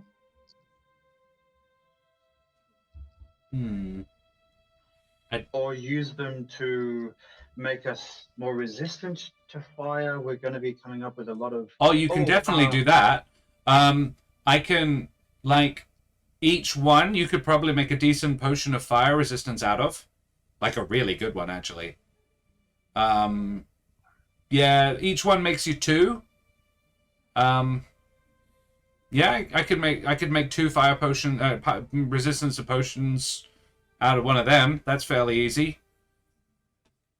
Okay. Or I could bind it to a, like, I can't. I don't have the skill. I'm not a metal worker, but you could probably have it like bound into a weapon. To make it fiery, but if you're hunting fire elementals, that's probably like the opposite of what you want to do. Yeah. Speaking of the opposite, Javier, your the shard. Oh no fucking way! When Javier gets it up, is that what I think it is? Is that what I think it is? Javier, no, sorry, Eric. Javier's my favorite. Hi, Javier. We're friends. Hello. May I? What are you going to do with it? Just look at it. And there is a gleam in her eyes. She's like, just look at it. You are not taking this from us. I'm not going to take it from you for long. She takes it. I was wondering if we could Be careful. repurpose this somehow. Be Like, careful. like It's how? quite cool. It is very cool. These two should date. She goes, I mean, what would you want to do with it? Well, we're fighting fire things. I know that they don't like the cool. I don't know if it would make us more effective against them or them less effective against us. Look, What I've do you got a think? big shield here. You could just put it on there. Yeah, pretty much same deal. You could either bind it into a sword or like other sharp pointy thing to make that more dangerous to fire people, or this thing is actually really... She gives it back to Javier. She's like, it's really cold. And she'd been holding it with her claws, and she's like, the simplest thing, probably like an amulet. Like, just have it set into something to wear around your neck and sort of just chill out with it. Sorry, pun was not intended, but I'll take it. For like a day or so, and you'll find that fire is less harmful to you. So it like confers passive fire resistance. That sounds very good. Where can we do Mechanically, this? attunement. Where can we do this? I mean, any jeweler could probably do it for you. Any jeweler. I mean, well, I'm not going to say any jeweler. Where But- is the jeweler? I would go see Clarice up in the trunk market. She does really good work. I will go see Clarice in the. I'll go with you. Wait. I take. We didn't even speak about the fang, but No, that's fine. We've got no, plans you for the can fang. stay and chat. I can just go get this one thing. No, it's look. I hurriedly leave out 2 gems, and say if you can turn these into potions, that would be brilliant. Thank you so much. I'll Cool. hold onto this one. Didn't he say you couldn't do it? She can do the potions, right? Yeah, she can do the potions. Oh, okay, good. Yes. She's like, I mean, I won't, but I'll get someone to. Thank you, Gabrielle. You are delightful. Javier, let's go. Yes, way ahead of you. He is leaving. I have a question though. When you said she was delightful, what was your intention?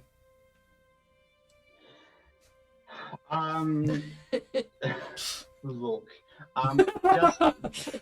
just as a thank you, this is kind of the done thing, is to mindlessly flatter people when they do nice things. Yeah. Okay. So it wasn't a.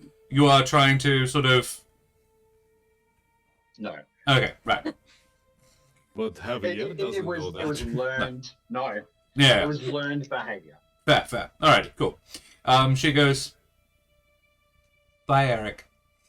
Javier, let's go.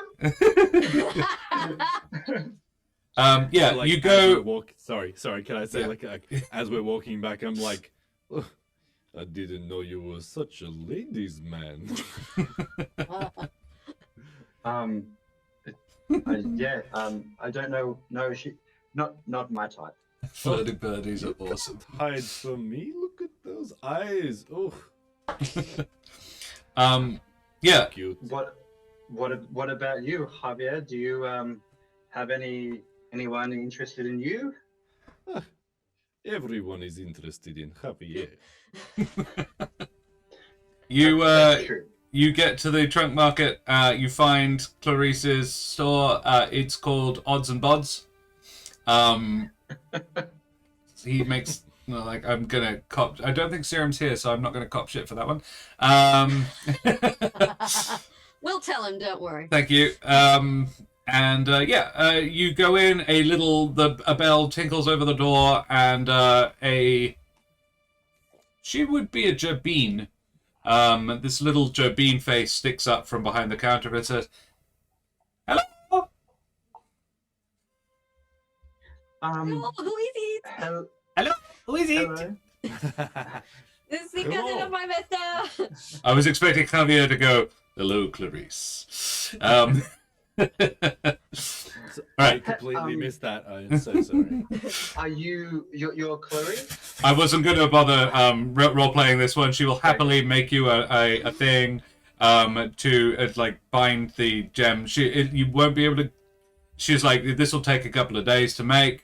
The work will cost 50 gold pieces to get a really nice amulet made out of it that will give you, once attuned, fire resistance. One person. That is bloody brilliant. I want to.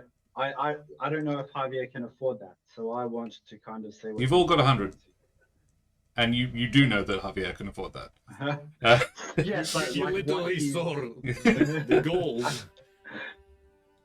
Yes. Well, I mean, you're welcome to do something otherwise. What else would you like to do instead? I'm not cock blocking you. I'm just saying you do know that he can afford Look, that. I am sorry, but did you find this grimmeling in the distance? No. While I was sitting there doing my prayer of healing, I saw. This is my little man. well, I wouldn't want to take it away from you. Oh. What I wanted to do is I wanted to insight what Javier's response to like money is. Whether Okay. Javier is like a thrifty kind of person or happy Sure. to spend. Javier, when the figure of 50 gold pieces is stated up as she could certainly do that. I'm not going to. Yes, I could certainly do this for you. 50 gold pieces will probably make it work. He is the kind of person. So do you want me to react or tell? I'm just. It's really hard to not roleplay. I live this. No, that's he. Javier goes 50 gold. Yeah, it's fine. Good.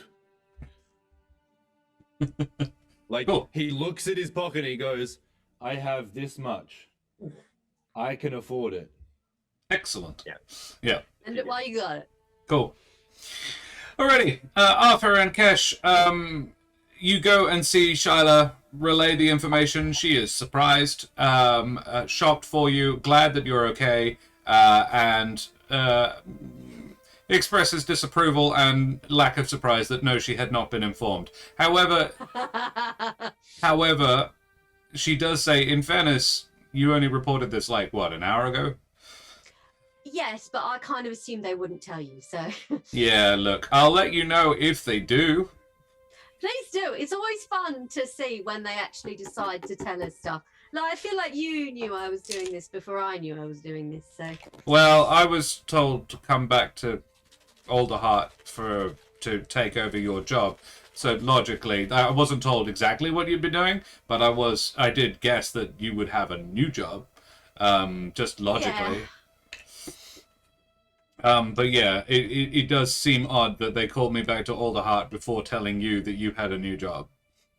You know. How's Arthur going? Arthur is presumably not there when she asked that. In fact, she would wait until Arthur isn't there to ask that. And she said, how's Arthur going? Keep him away from the pubs, right? Trying. He almost pulled a spine out of a fire elemental, so... Jesus. Well, no, he would say Yeah. that. She'd say, Hath. Hey, he got about 8 inches, so, you know, It's could not have been bad. worse. I mean, 8 inches. 8 inches for any man, not bad. So we'll see how he goes with the spine of the next one, I suppose. Yeah, right. Okay, well, best of luck, Kesh. Does it pay well, at least? Yeah. Arthur reckons we should shake him down for a bit more, and frankly, I agree. Yeah, that sounds like Arthur. You would know that Arthur was a bandit, like a bandit. Before he was a Wildwood Brigade, or before he was actually a bandit coalition bandit. He was just a bandit. He's a bruiser, but we like him. He's so. turned good. He's come good, and that's nice. Yeah, he fell in with the wrong crowd. You know, he just. But Shyla knows him, has known him for ages, and even like when they were just a bandit coalition, watch had to be kept over that one. I was like, yeah, lovely bloke, as long as he's sober, which he isn't very often. Though I'm totally up for, like, this is a while back. Arthur is possibly, or quite probably, a different kind of bird now. I leave it to Nikolai to decide that. Cool. So you proceed out on your own adventure. Yes? To the hot springs! To the hot springs. Very well. The hot springs. You... Arthur, Hot springs. do you? I know that you like to hit things. You don't have a bow or anything, do you? No. Usually well, if I have a smaller hammer on me, I throw that. But I don't at the moment. Well, okay. Look, if it's ever an issue that you need to hit something far away that isn't made of flame, I hope I don't regret this. And I hopped out fire gem. Ooh. Ooh, hot potato. Careful. Hot potato. It's actually cooled down to the point where it's actually, it's just really warm. But you could put it in your pocket and, like, other than, you know, sweaty pants, it wouldn't be too bad. All right. If you throw that hard enough, then it will explode. It will explode. But only if you throw it hard enough. I can definitely throw it hard enough, but it will explode. It will go boom. Boom. So Eric, don't throw it near any of us, okay? I will promise to try. Eric, this is a great gift you've given to me. My family now owes you for some period of time, probably like a favor. I don't have anyone else but myself, so I'm saying that I owe you part of my life. Oh, That is a big claim. that's cool. Arthur, I'm going to give you advantage. I'm going to give you inspiration there, Nikolai. That was lovely. Really like that. I was like, wow, that's hefty. The way to a goose's heart is It's exploding explosion grenades. devices. It's grenades. Cool. Noted. Not cook myself. Yeah. Or Cool. You, Kesh is going to very quietly say to Eric, if he blows us all up, I blame you. That's fair. you head off to the hot springs. You probably find yourselves getting there around. If you leave by about midday, you get there by about 6 in the evening. So once again, you're getting there close of the day. The sun is setting, but it's still definitely up. You can. What is noteworthy, and I'll get you to make me a perception check, everybody. And I will change the music up a little bit. There we go. Good. Wow. Wow.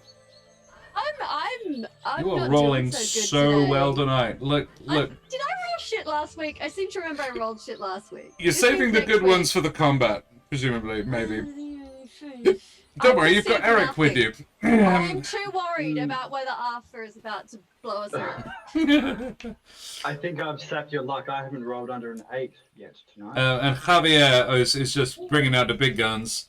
I mean, you bring the high wisdom character for a reason.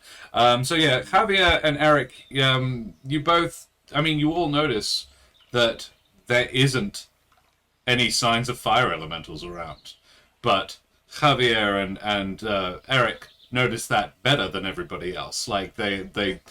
It's more just it's you would probably note the curious lack.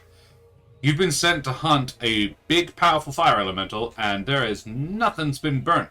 This is lush, rich forest, full of life. And then you get to the hot springs, and yeah, it's reasonably well-known spot.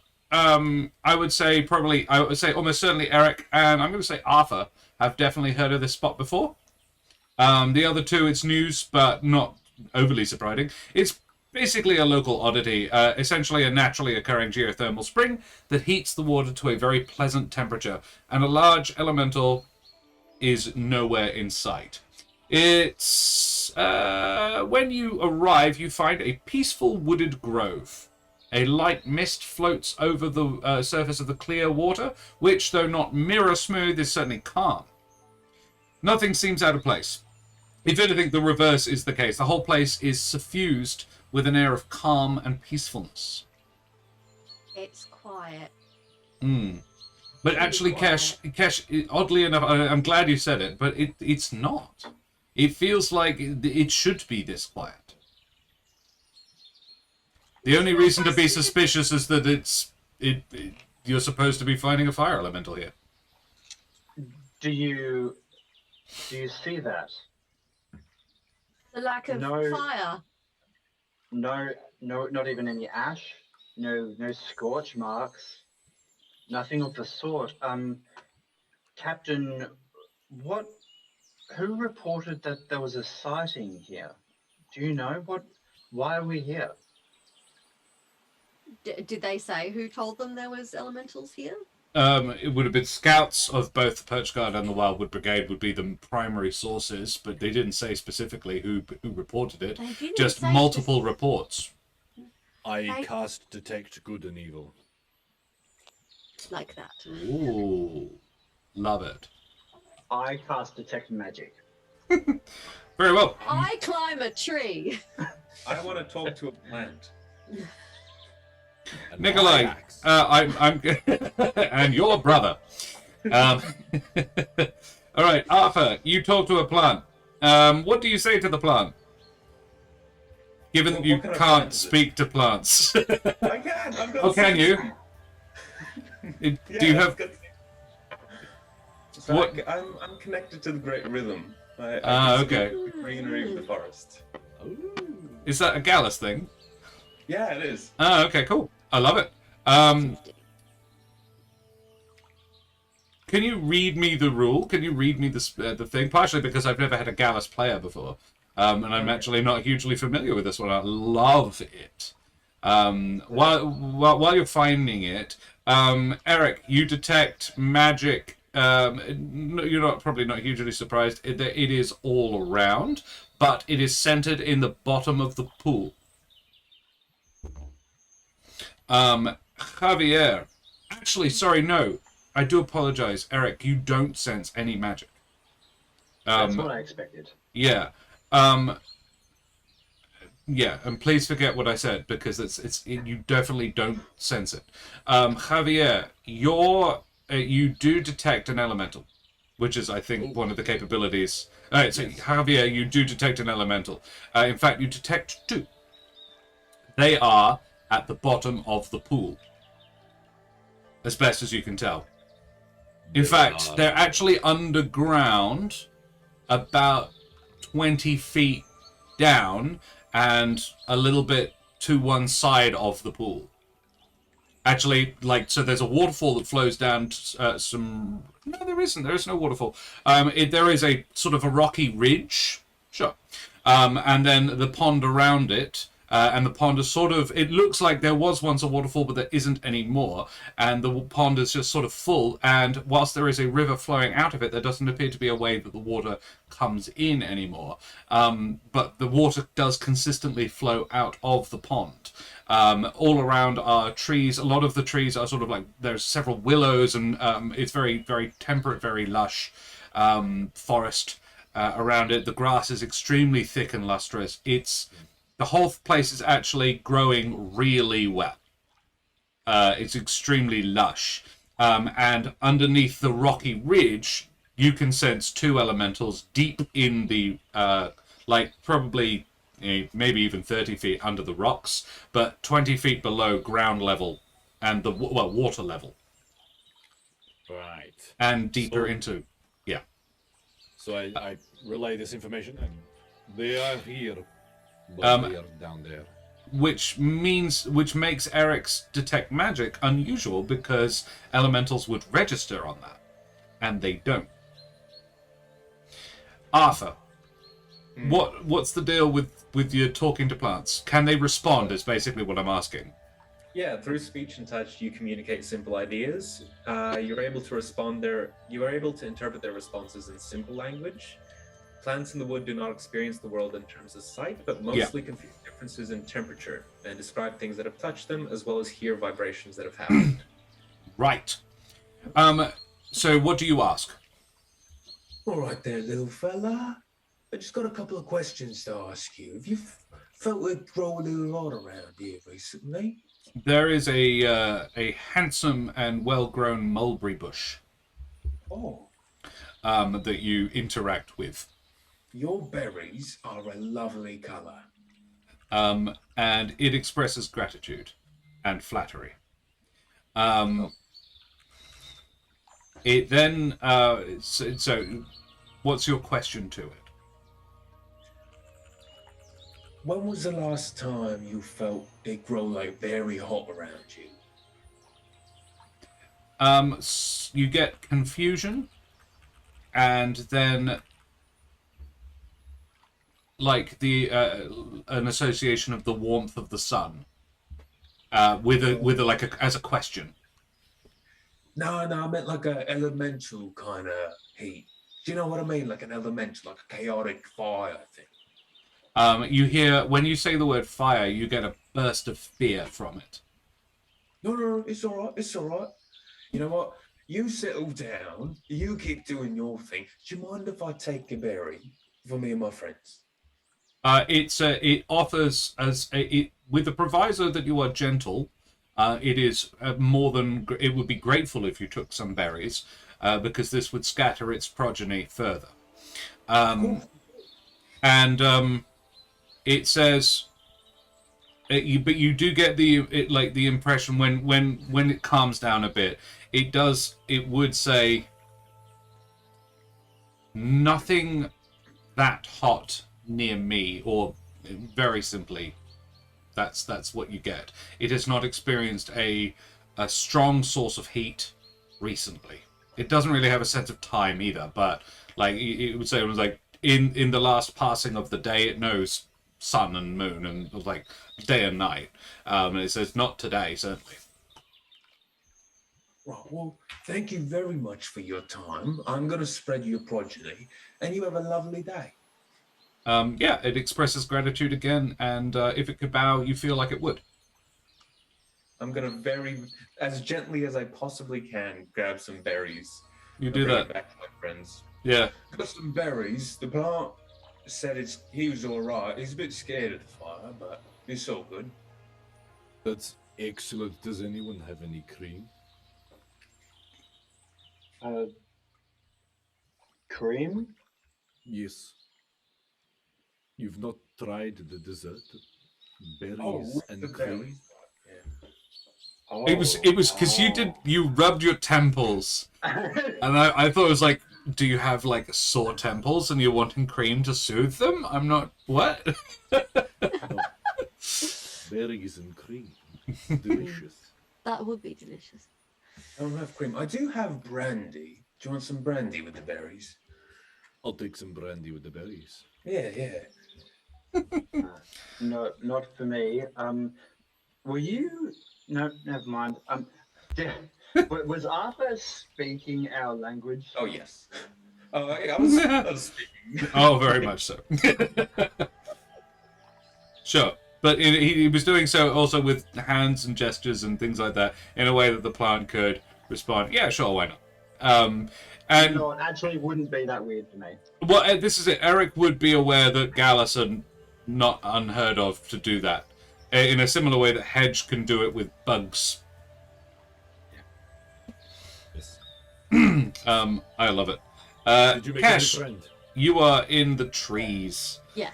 I'm trying to get a different vantage point on the location. Roll me a second. No, in fact, don't roll it. We'll take Series 16 from earlier.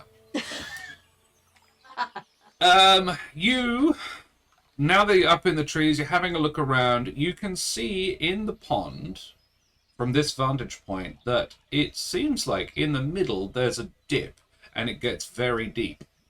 Mm.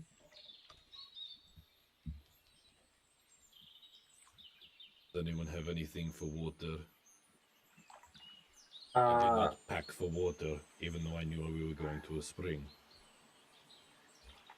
Well, we don't need to wear our clothes, if that's what you mean. I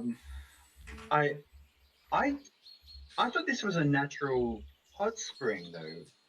That's what all the stories say, and I didn't pick up anything. But I sensed the elementals down there. But surely if they were submerged in water, that would kill them, even if it's hot water. It says it was, it could be Not beneath if the they're- earth. Yes, I was going to say if they're under the water, with Earth between them and the water, then So they've That been would make disguising as a natural hot spring this whole time. Yeah, but they've been chill this whole time, right? Yes, it could be a portal to another dimension. What is the likelihood of that? what is the Javier, likelihood of that? Javier, make me another Arcana check. And I would I get on with actually, that as well? yeah, you can definitely do that as well. I did not do very well. Yeah, an 8 and a 19. Eric, there are around the place every now and again you will encounter nodes, elemental nodes. So they can be used as they're sort of stable links from one plane to another. They could be used as portals. However, if your detect magic would definitely have detected one were there one here. So you're saying it sounds like a node, but it doesn't smell like a node. Yeah. Sure, let's say that. So, how are we supposed to do this then? Do we have to lure them out? Well, we don't even know what it is. If it is not an elemental like the one we need to kill. But they said there have been sightings of them, right? There have been sightings of people have seen them. Which implies they are emerging at some point. I'm going to sit down in one corner as everyone else is talking, and I'm going to get out my beetle shells and cast augury as a ritual. Very well. To what end? Like, what's the question you're asking? What would happen if we dove to the bottom of the hot spring?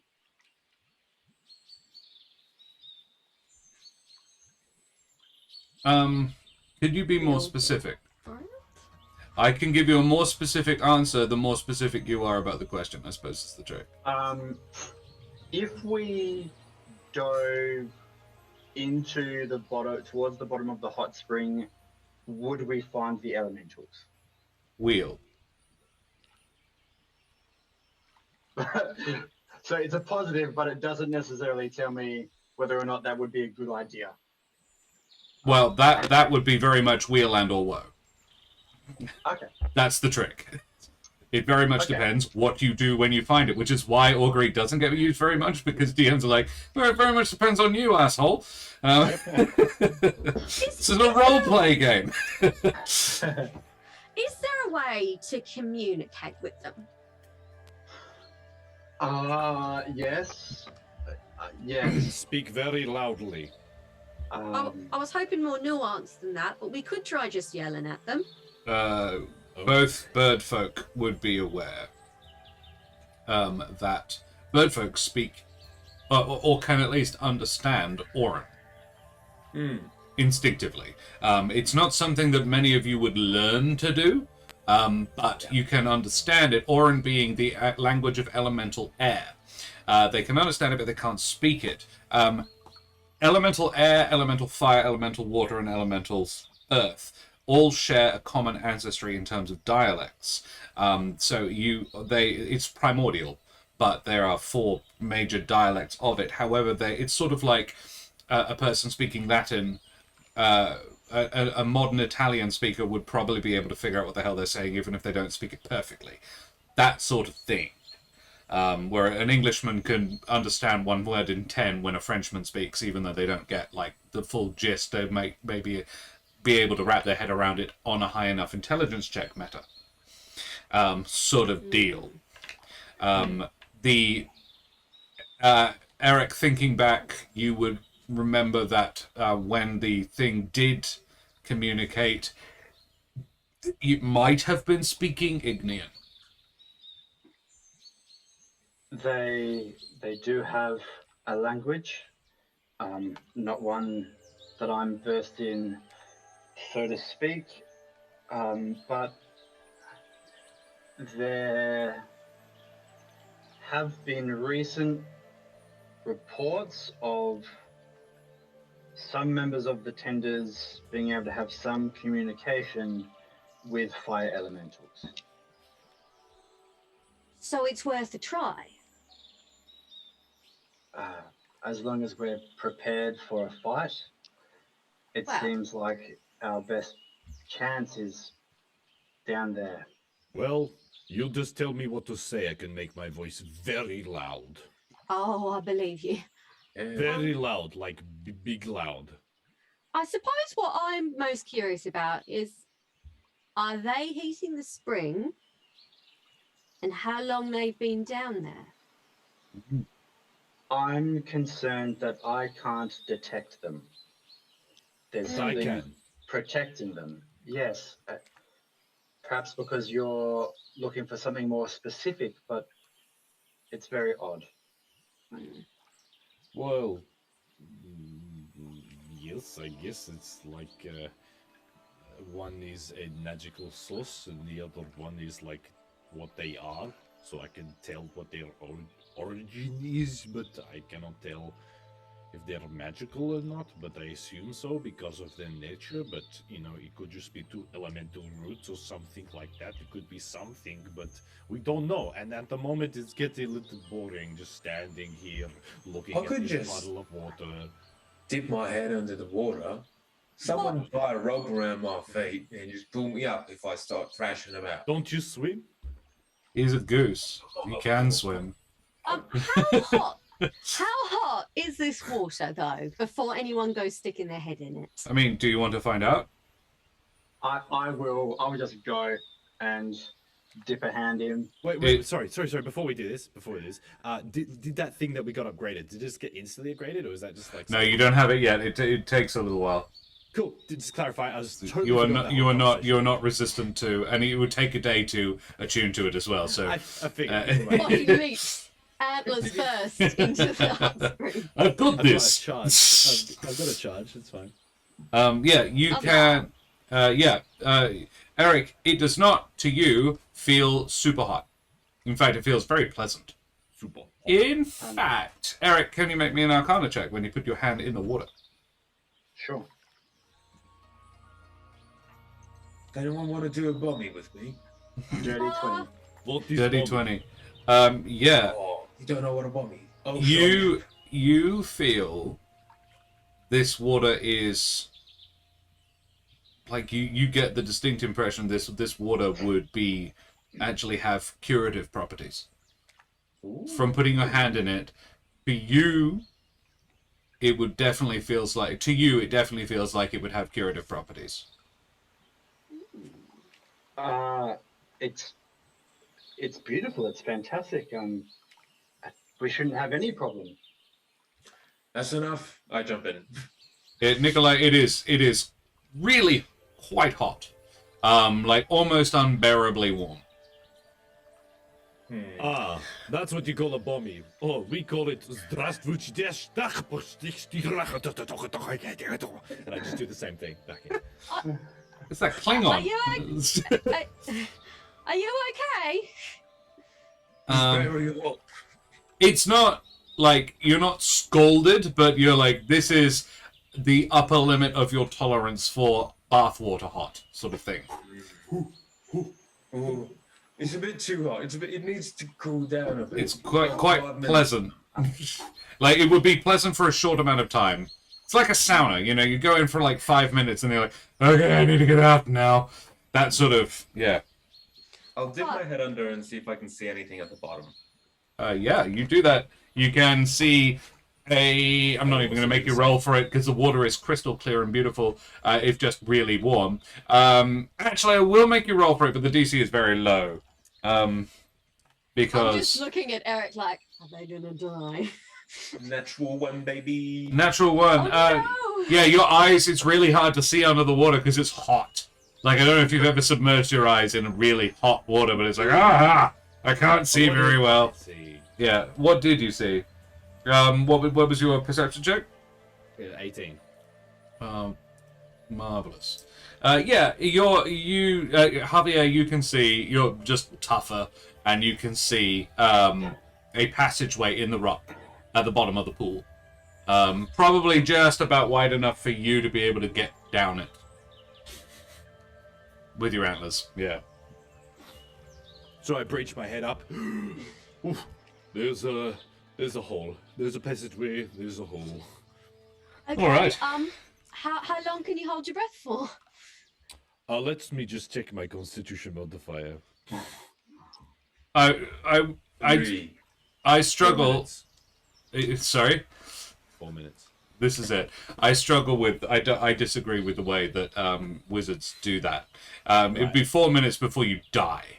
But you would be unconscious for at least 3 of them. Like, you can't... I can hold my breath and, like, be useful and conscious for about a minute before I really, really start being, like unable to do anything else. Tom Cruise learned to do 4.5 minutes for Yeah, and look how hard that was for him. Are you Javier Bieland enough? Are you telling me there's a limit to my...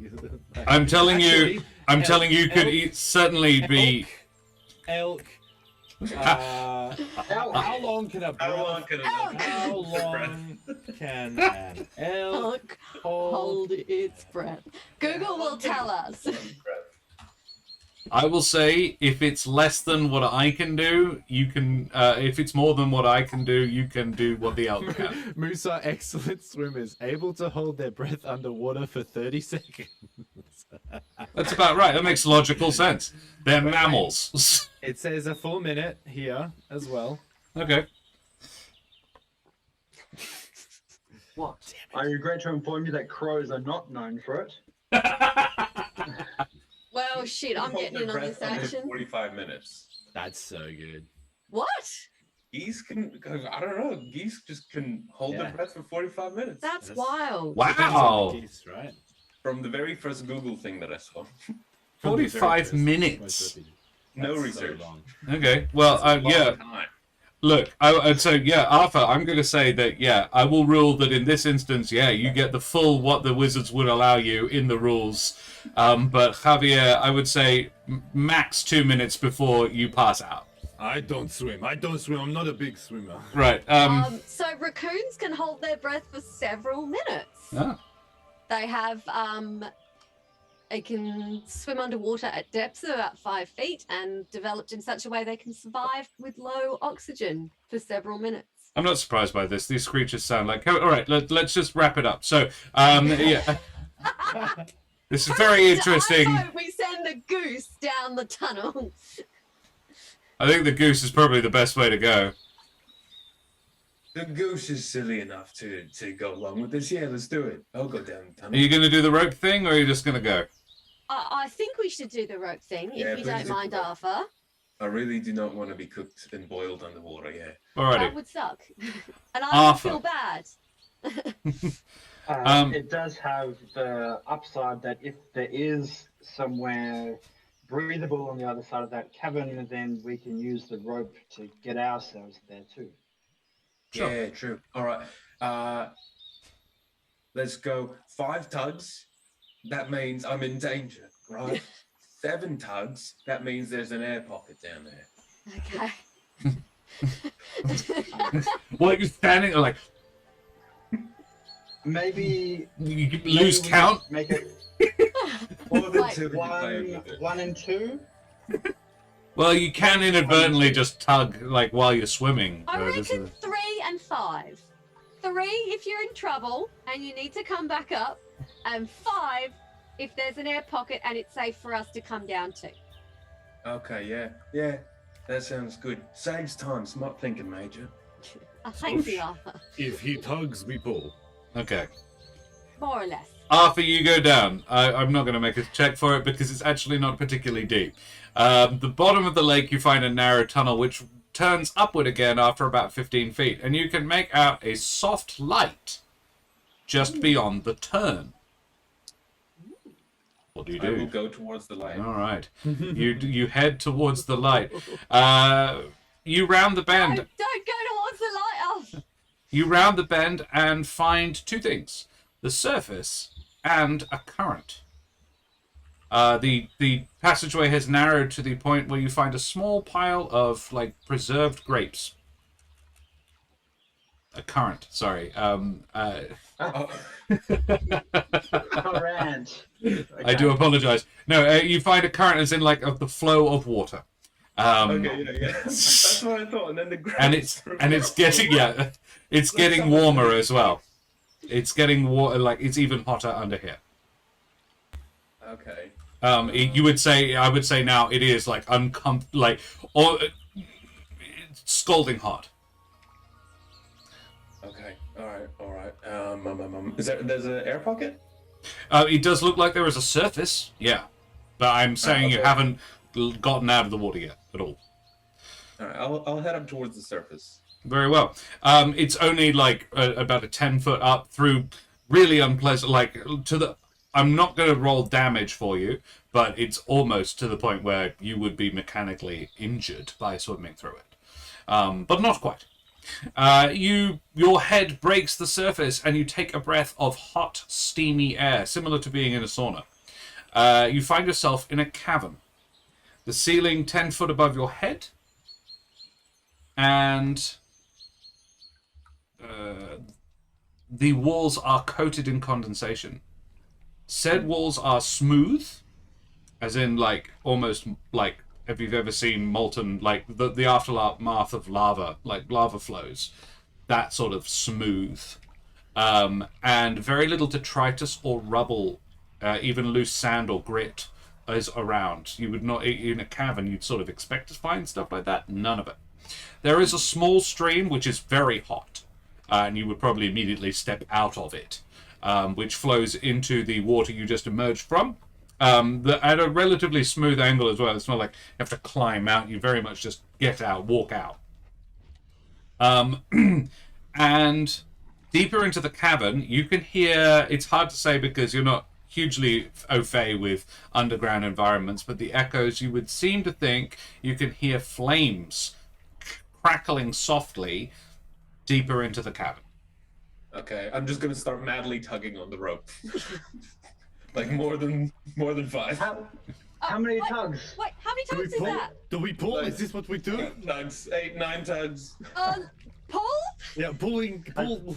You are pulled back into the scalding hot water. Oh, keep going! He could be dying. Is it getting lighter? Oh no! He's still tugging on it. You are finding yourself being pulled back. Are you allowing yourself to be pulled back? You're like, no, no. I'll allow myself to be pulled back, sure. All right, you are pulled back out. Your head breaks the surface back again. It's now quite pleasantly cool for you because you've been really hot. So you're like, oh, this is nice now. Only 70 degrees. Oh, that's nice. That's chilly. I put the Are you blanket okay? over him. What did you do? happened? Are you I was okay? signaling for you to come down. That was supposed to be 5 tugs. That was like 10. See, I couldn't remember. I was so worried. So My heart is going that fast. safe. It was safe down there.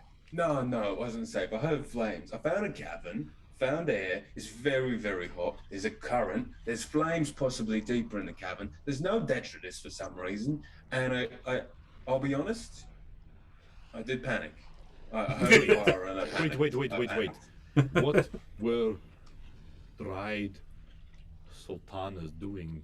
You know, I saw him there and I was very confused for a very brief moment. Then I realized it was the heat getting to my brain. Yeah. Bad stuff. Mirage. Okay, and I think we will leave it there. on that note. This wet, steaming goose going, and there were currents. And there was So great many currents. just piles and piles of currents. I All got right. really hungry all of a sudden. So, as we usually do, we are going to do our favorite moments. Guys, thank you so much for watching and playing. It's lovely having you here in chat. Chat, throw up your favorite moments as well. Yes, and we will resolve the issue of the current-filled cavern next week. So, yeah, No, we who need wants? to let a rabbit out in there. They'll eat the currents. Yeah, that'll be the trick. Yeah. So yeah, throw up your favorite moments in chat and tell me your favorite moments, guys. Who would like to go first? I'll go first. Oh, okay. Yes. All right. Yeah. Either way, Karen, do it. No one was going, so I was like, I'll go first. Love it. Everyone's being polite. Karen, what did you do well? Well, I did many things well. I wouldn't disagree with that. And I shouldn't have said that I'll go first, because now I'm like, what did I do all session? Would you like us to talk about how good you were and then Yes. you at the end? All right. Yeah, you guys tell me how great I am, and then I'll pile on at the end. I The Brigadiers versus Brigaders. That was... I really liked it because I felt like it was deliberate. No, I just didn't know. You how to couldn't say remember Brigadiers. you couldn't I have couldn't remember pronounced how the to word. say Brigadiers. Oh, okay. I really liked you handling Arthur.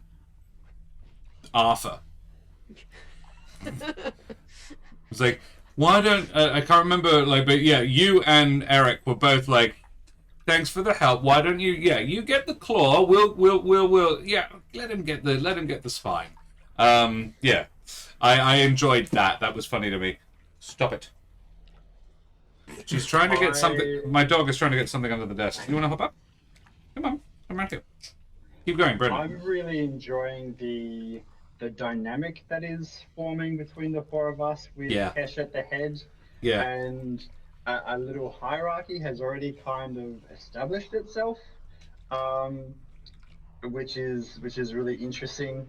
Yeah, and yeah, you're really just owning the leadership of this little band. And Yeah. I'm enjoying handballing and deferring to you for the big decisions.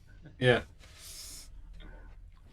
yeah. I The agree. leadership is really, really cool, but it's also like, it is the leadership of like someone that's not just gonna, I guess, take it, because like your correspondence with the council is still very much like, oh, they're kind of like not, they're kind of, you know, being dodgy, and you're kind of like doing your own thing to help out the people that are important to you. Mm. I like the fact that you continue to be the and sorry, to inform us all, but mostly Javier, the idiot, of such things like evolution, but like a parent would to a child. And explain like I'm 5, but I'm going to be honest, I really struggled in that moment to think how you would explain evolution to someone without going into a long, detailed explanation. well, the whole point was like, excuse me, what is this like evolution? Clearly, God is it's Javier was crafted perfect the first time. I really enjoyed it because you sort of forced that piece of lore into the world. It's canon now. That the Humblewood is fully aware of what Humblewood science is fully aware of evolution and animal husbandry and all of that. Like they are fully aware that this is actually the theory of evolution is very much a thing in this place. speciesism. Yeah. The bird folk creationists are having a riot. Fucking dinosaurs. Yeah, but it's looked like there's like great aunties. Cool. Alrighty. Karen was very good. Do we have any in chat? Favorite Kesh? Omi, let me know when the council actually communicates with you. I'm curious how long it takes. Yeah. Kesh's side job is sassing the council, apparently. Yes. Professional sasser. Very good. I love the way Arthur talks to plants. That was freaking adorable. From Rachel. Favorite Karen. Got to admit the puppy roll was great. Yeah. Yes. I get here just in time to see Karen not remember some things are just fate. Thanks, Serum.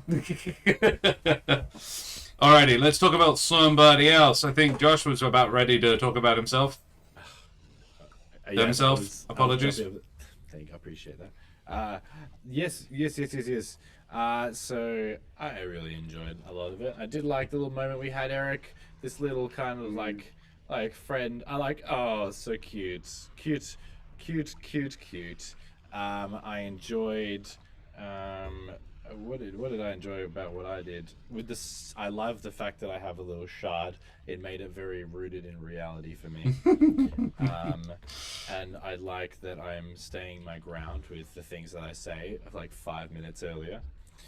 I enjoyed sassing the shit out of people. It's great. Yeah, I'm enjoying it as well.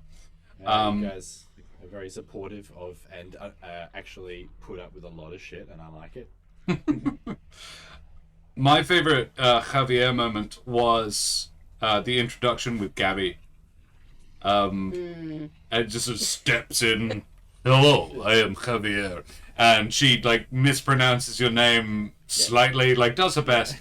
It's really hard to do the roll of your tongue when you've got a beak. Of course. But That's the reason I've been mispronouncing it. Yeah. And no others. It doesn't stop me from not understanding that. He has no care. But yeah, no, I really enjoyed that whole scene between the three of you, and I particularly enjoyed your real hesitancy to give the little shard to her, even for a moment. Because you've been told it was like, no, we are keeping all the things for that we got. I really you're like, no, I'm not giving away any of it ever. No one will ever take it from me now. Yeah, I really enjoyed that. That was From good. my cold, dead hooves. Exactly. And the sheer intensity with which you said, you will not be taking them from us. Yes. I was like, it caught me off guard. I was like, holy shit. Because they were being so nice, they're like, yes, of course, like, yeah, anything. Yeah, no, absolutely. And I was expecting resistance, so he's like, guys, I'm sticking up for you. I said I would. I loved Javier calling Memphis out on knowing about some of the elementals being like aware. Yeah. That was great. The glasses really help, like. Yes. It's like, why did you pull that face? I can't remember how you worded it, but it was just great that you just immediately were like, what was with the face? I love low intelligence, high wisdom characters. It's like, I am very perceptive, but quite stupid. Please explain why I figured out you're being deceptive. Yes. I understand that you're being deceptive, but I don't know why. Yeah, 100%. Yeah. Something is up. I really liked our little excursion together as well. And the highlight of that for me was that moment after we were leaving Gabrielle, and you pointed out what was going on there with her and Eric, and Eric asked who was interested in you, and the answer is, well, everyone. Yes, Omi agrees. Omi completely agrees. Favorite Javier. Everyone likes Javier. I also loved the freaking. Sorry, I'm jumping back in. The throat singing, and then you just take time out to do guys like. It was lovely. Javier is a delight. You have a guidance. You have guidance. With some throat singing. Well, I particularly like the throat singing because it's exactly how a moose would sing. Yeah, actually, have you heard what an elk sounds like? Yes. They sound like a fucking whale. Yeah. Above ground. Yeah. Weird. But if you put them underwater... anyway. For less than 30 seconds. If you put them underwater, they'll drown. Really fast. Cool. Alrighty. Shall we talk about somebody else? Yes. Let's talk about Eric. I've really enjoyed Brendan's work today. I really enjoyed... You put me on the spot several times. But let's hear what Brendan thinks they did first. Very well. Oh, I was ready to piggyback on what you were saying. So good. I'm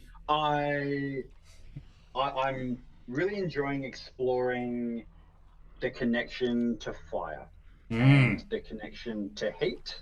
Yes.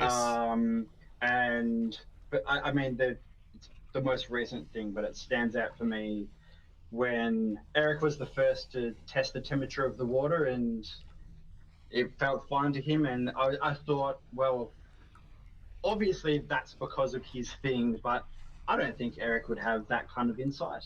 No. And so, yeah, deciding not to measure it and just going with, his perception of reality, which was led to another cooked goose almost.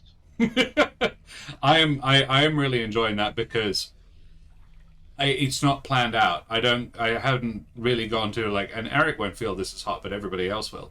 And so when it occurs, I'm like, oh wow, that would be different for Eric. Ooh, but audience, maybe for the same reason, and maybe not for the same reason Hell would find things hot. I don't know. Not a doctor.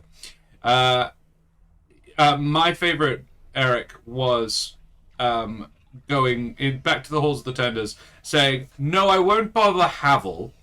I'm sure there's someone else here who can help, who's a specialist in this." And I'm like, "Yeah, you're right. There probably would be. Now I have to make him up. God damn it." So I did. That was a fantastic. I really enjoyed that scene. Gabrielle was truly a delight. And I saw that there were a few comments in chat who really enjoyed Gabrielle shipping Eric and Gabrielle already. Be aware, Brendan, they will do that. The audience try to get the characters off with each other. There's Nikolai and Karen. I'm here for it. Oh yeah, Dottie and B's relationship is entirely because people wouldn't stop hashtagging Vonnie until Hashtag Team Vonnie is very much a thing, and now they actually are married, but still it was entirely a marriage of convenience. Donnie just needed a new patron, and V was capable of being that, so they got. It was also to get him out of his last patronage. Because he just swore obedience to some other woman. Yeah. Who else? For that. Yes, what I did not do, I don't think. She didn't swear to obey me either, though, so it's fair. Who else thinks Brenda did great? I love the little detail of like him blushing when Gabrielle just gets a little flirty with him, and he's like, oh. And Javier's like, she likes you. He's like, no, it's fine. It was really cute to see Eric so awkward. I love that you said like, yeah, if he could blush, he would. And I was like, actually, bits of his skin are showing he can blush, Which was particularly good, I guess. From my point of view as Javier, everyone is kind of inconsequential to the fact, but I see you as like a similar thing going on to my teacher or like my mentor, that kind of like quiet confidence and studious and kind of like with it. So I give a nod to that, and I kind of like, you're like a cute little version of that. That's cute. And like you're just like a little brother that I just have there, and the fact that you've made bold notice and be like, I'm going to help you, and then I took you to where you needed to go. I'm like, yep, you're good with me. So I love that you were like, come this way. Yeah. This way. Two handlers. Yeah. Eric and Kesh. For your own information, Josh, your mentor at the Avium would have been Grom Windcrest. Thank you.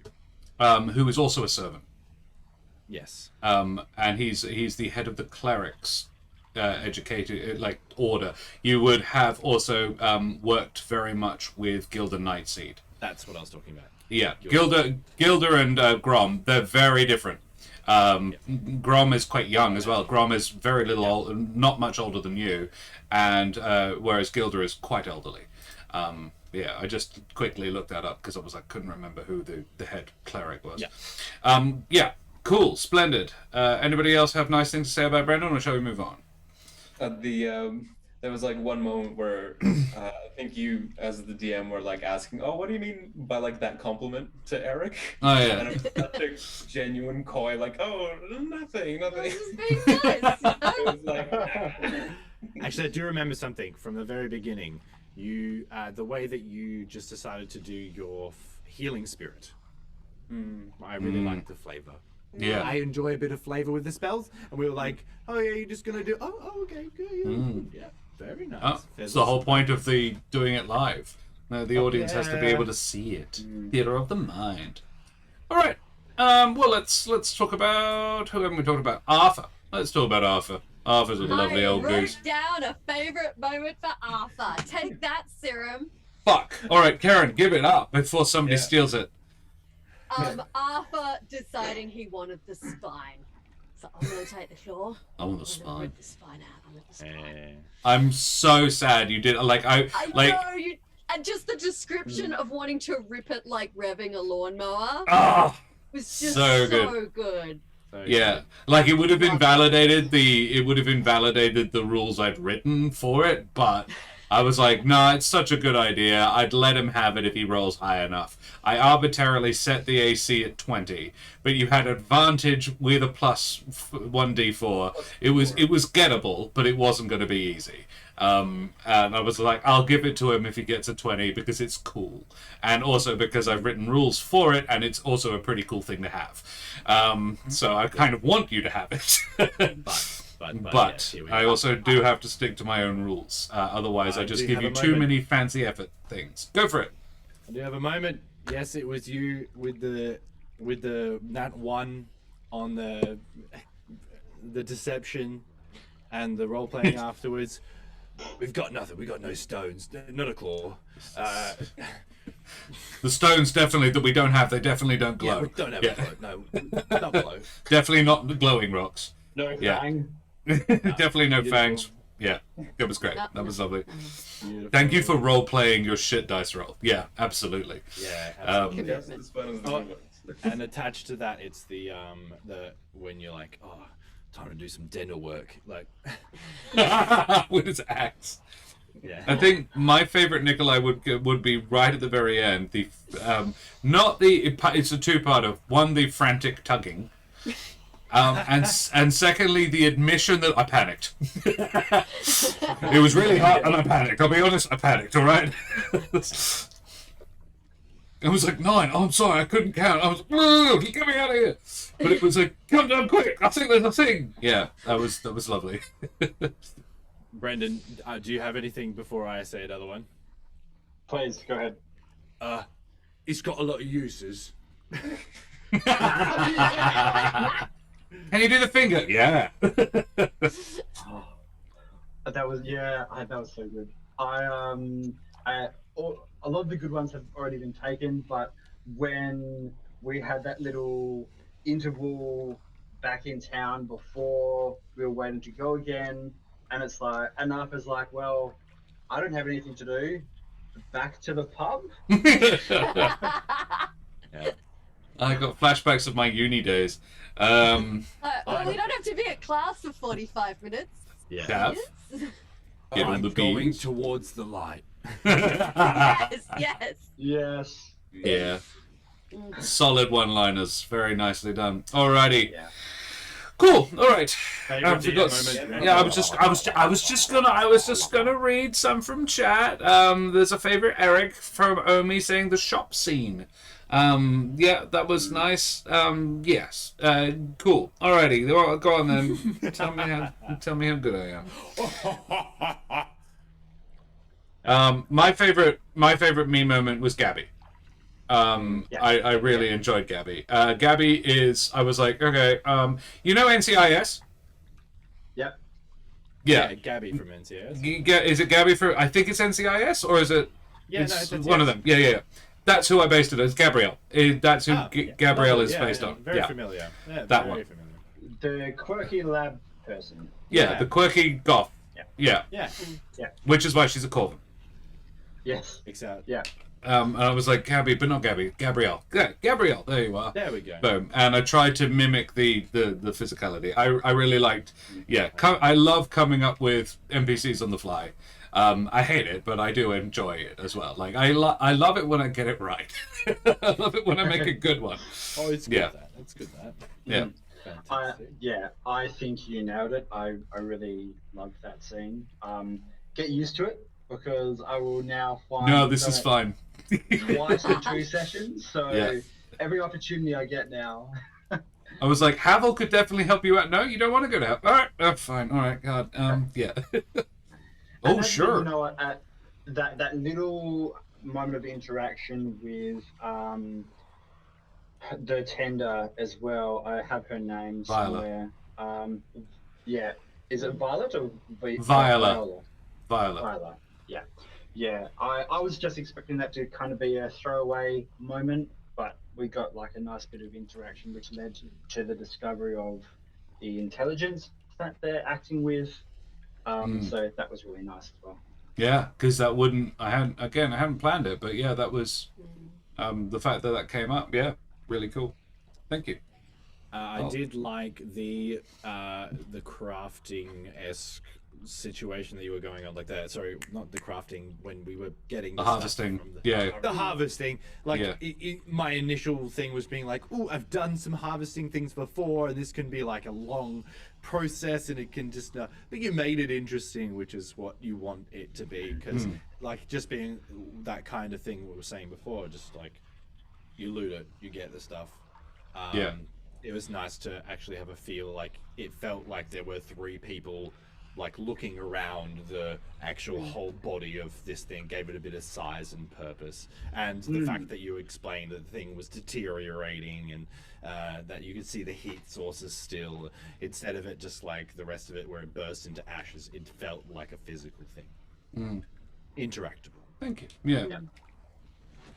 I'm really loving the threads that are like strongly carrying over from the previous campaign, like the like Javier finding the little piece of the Borealis, and like the council kind of like keeping from us that they're kind of like becoming smarter and stuff like that, because it makes it feel like such a very real and rich world, like where there's just a lot going on and there's like history to it, so it feels very immersive.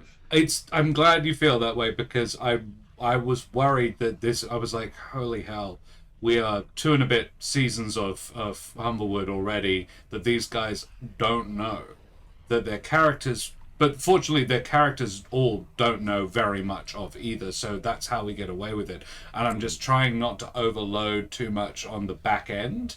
I'm trying to keep that balance there. You're doing good because I think it you works got it. out. Yeah. It was why I was excited for this episode. The first episode was a bit of a lore dump. But it sort of had to be to set the scene, whereas now you guys are going off on your own adventure, which is the point, and which was why I was so much more excited when I wrote this one. I was just like, this is cool, this is new stuff, yeah. Yeah. I really liked kind of the fire gem reveal inside the elemental. That was cool. I love it when a kind of a new exciting item just is presented. I'm like, gems with fire inside, you say. How will they explode? Oh, talk about a favourite Eric moment. Eric giving goddamn Arthur things. Oh, yeah. Yeah. Like, yeah, good call, man. That was cute. That's So you don't have any thrown weapons, do you? No. Here, have a grenade. My family owes you a favor now. Yes. Yeah, that was great. And I'm just picturing that scene from Anchorman, the fight scene. It's like, Brick, where did we get a grenade? I don't know. But for detail, I wrote this detail. I never actually said it. I don't think the fire inside isn't burning. It doesn't look like it's flaming unless you twist it, and the facets make it look like the fire is burning in the like an opal. Yeah. Cut opal. I was Yeah. thinking one of those holographic pogs that I had Or that. when I was a kid. It's like an opal or a pog. Yeah. Like an opal or a bug. Oh my god! Oh, just flashback to Rick and Morty's like, no, I don't want to see your pod collection. I sounds found like I found mine. I found mine recently. And now my brother's taken it. It was ours, but yeah, my brother was like, "Well, oh, the pogs as well." I'm like, "If you want them, you can have them." I don't know why I would want them. That we had like about 300 Yu-Gi-Oh pogs. I think they were. You could get them in cereal. I think that's how we acquired a lot of them because we ate a ton They of got cereal. them one after another. Yeah.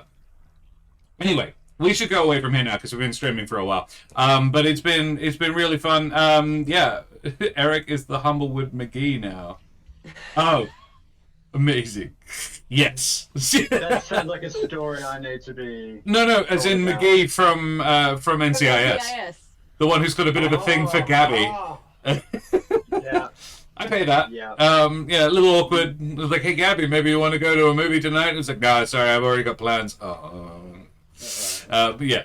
Anyway, yeah, we'll go away from here now. But yeah, real fun hanging out with you guys. Thank you so much for joining us. So yeah, we're gonna say our goodbyes. Let's go back the other way. Nikolai, tell us who you are and where we can find you. Hi, I'm Nikolai. I am a nerd that hovers between Corsair's Cove and Roll for Damage. You can catch me on Twitter at Cossack Nika, where I post absolutely nothing at all, and like only Karen's tweets. Selling it. Hey, Veg. Cool. Yeah, lovely. Josh, tell us about yourself. My name is Joshua Downs, and I am an actor here in Perth. I'm a non-binary son of a witch, capable of doing many things with my fingers. Think of it what you can, and follow me, you sons of bitches. All right, I'll see you around. That's me. Well, confusing and yeah. All right, Karen, talk about yourself. I love that. Hi, I'm Karen. I am a writer, performer, puppeteer, mother of bunnies in Twitch chat and over on Twitter, where I occasionally tag Nikolai and stuff and share random shit. You can follow me on Twitter. You can follow me on Instagram as my burlesque alter ego, Miss Lola Moore. You should probably follow Paparotica as well because we'll be doing that at Fringe. It's going to be rad. I'm also in a D&D podcast called There Be Dragons. Episode 31 just came out. You should go listen. I'm pretty sure this is the one we blew something up in. Probably. Was it the windmill? Yeah, there's a windmill one, isn't It was it? a windmill and flour. Yeah, I think it was that. Did we yeah. blow it up, right? If we didn't, we were going to. Yeah. Yeah. Like, I think we wanted to blow it up. This is like 2.5 years in real life for Karen and I, so it's been a while. Like We recorded this one a while ago. Yeah. But I'm also performing at the Roseman Hotel on Sunday night in Cinema La Burlesca. I'm doing my Austin Powers tribute act. It's hilarious and weird. Very and good. I'm also performing in the Perth International Burlesque Festival Geraldton show on the 30th of October. So if you live in Geraldton, or if you know someone who lives in Geraldton, I will be there on the 30th of October. They'll be starving for culture, so they'll come.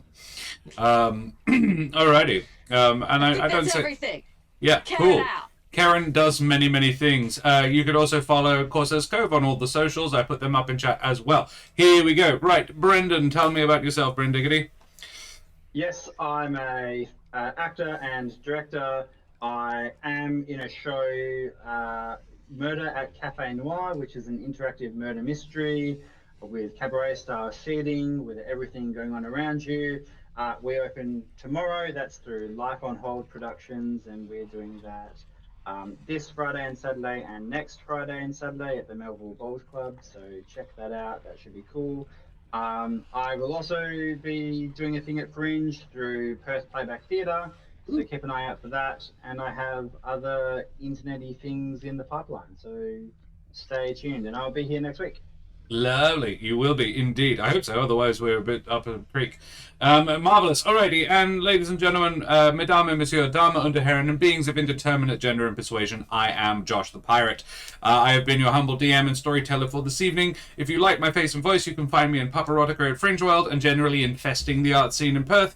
Alternatively, if you like the majestic voice, but you think I could stand to tone the face down a bit, check out Paparotica. We've already spoken about it. I do that. I am the infamous and deadly pirate Skern Felspar und his little dragon Crush. Otherwise, you can find me on Roll for Damage on Monday night, where I DM the Humblewood game over there. I'm all about the humble and the wood, individually and together as well. We will be doing Ep2 next week of our season 3, so we're now going off on a new adventure to find Helvig, possibly to the Plane of Fire, possibly utilizing stuff that you guys have also found bits of. This is the interconnectivity of the episodes.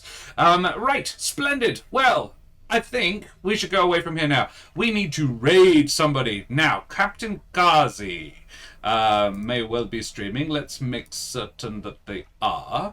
And if not, we'll chuck Carney is streaming as well. Carney Sideshow is streaming, but we have a request from Brendan. So if Captain Kazi is streaming, and they are a follower of ours, Captain Kazi is streaming New World, apparently. So we will chuck them a raid. Why not? More friends. Cardi Sideshow is also great, so if you fancy going and checking out more D&D right now, you want more D&D in your life right now, go check out Cardi Sideshow. But we'll be raiding Captain Kazi playing New World, which appears to be some sort of video game. So we will chuck them a raid. Guys, thank you so much.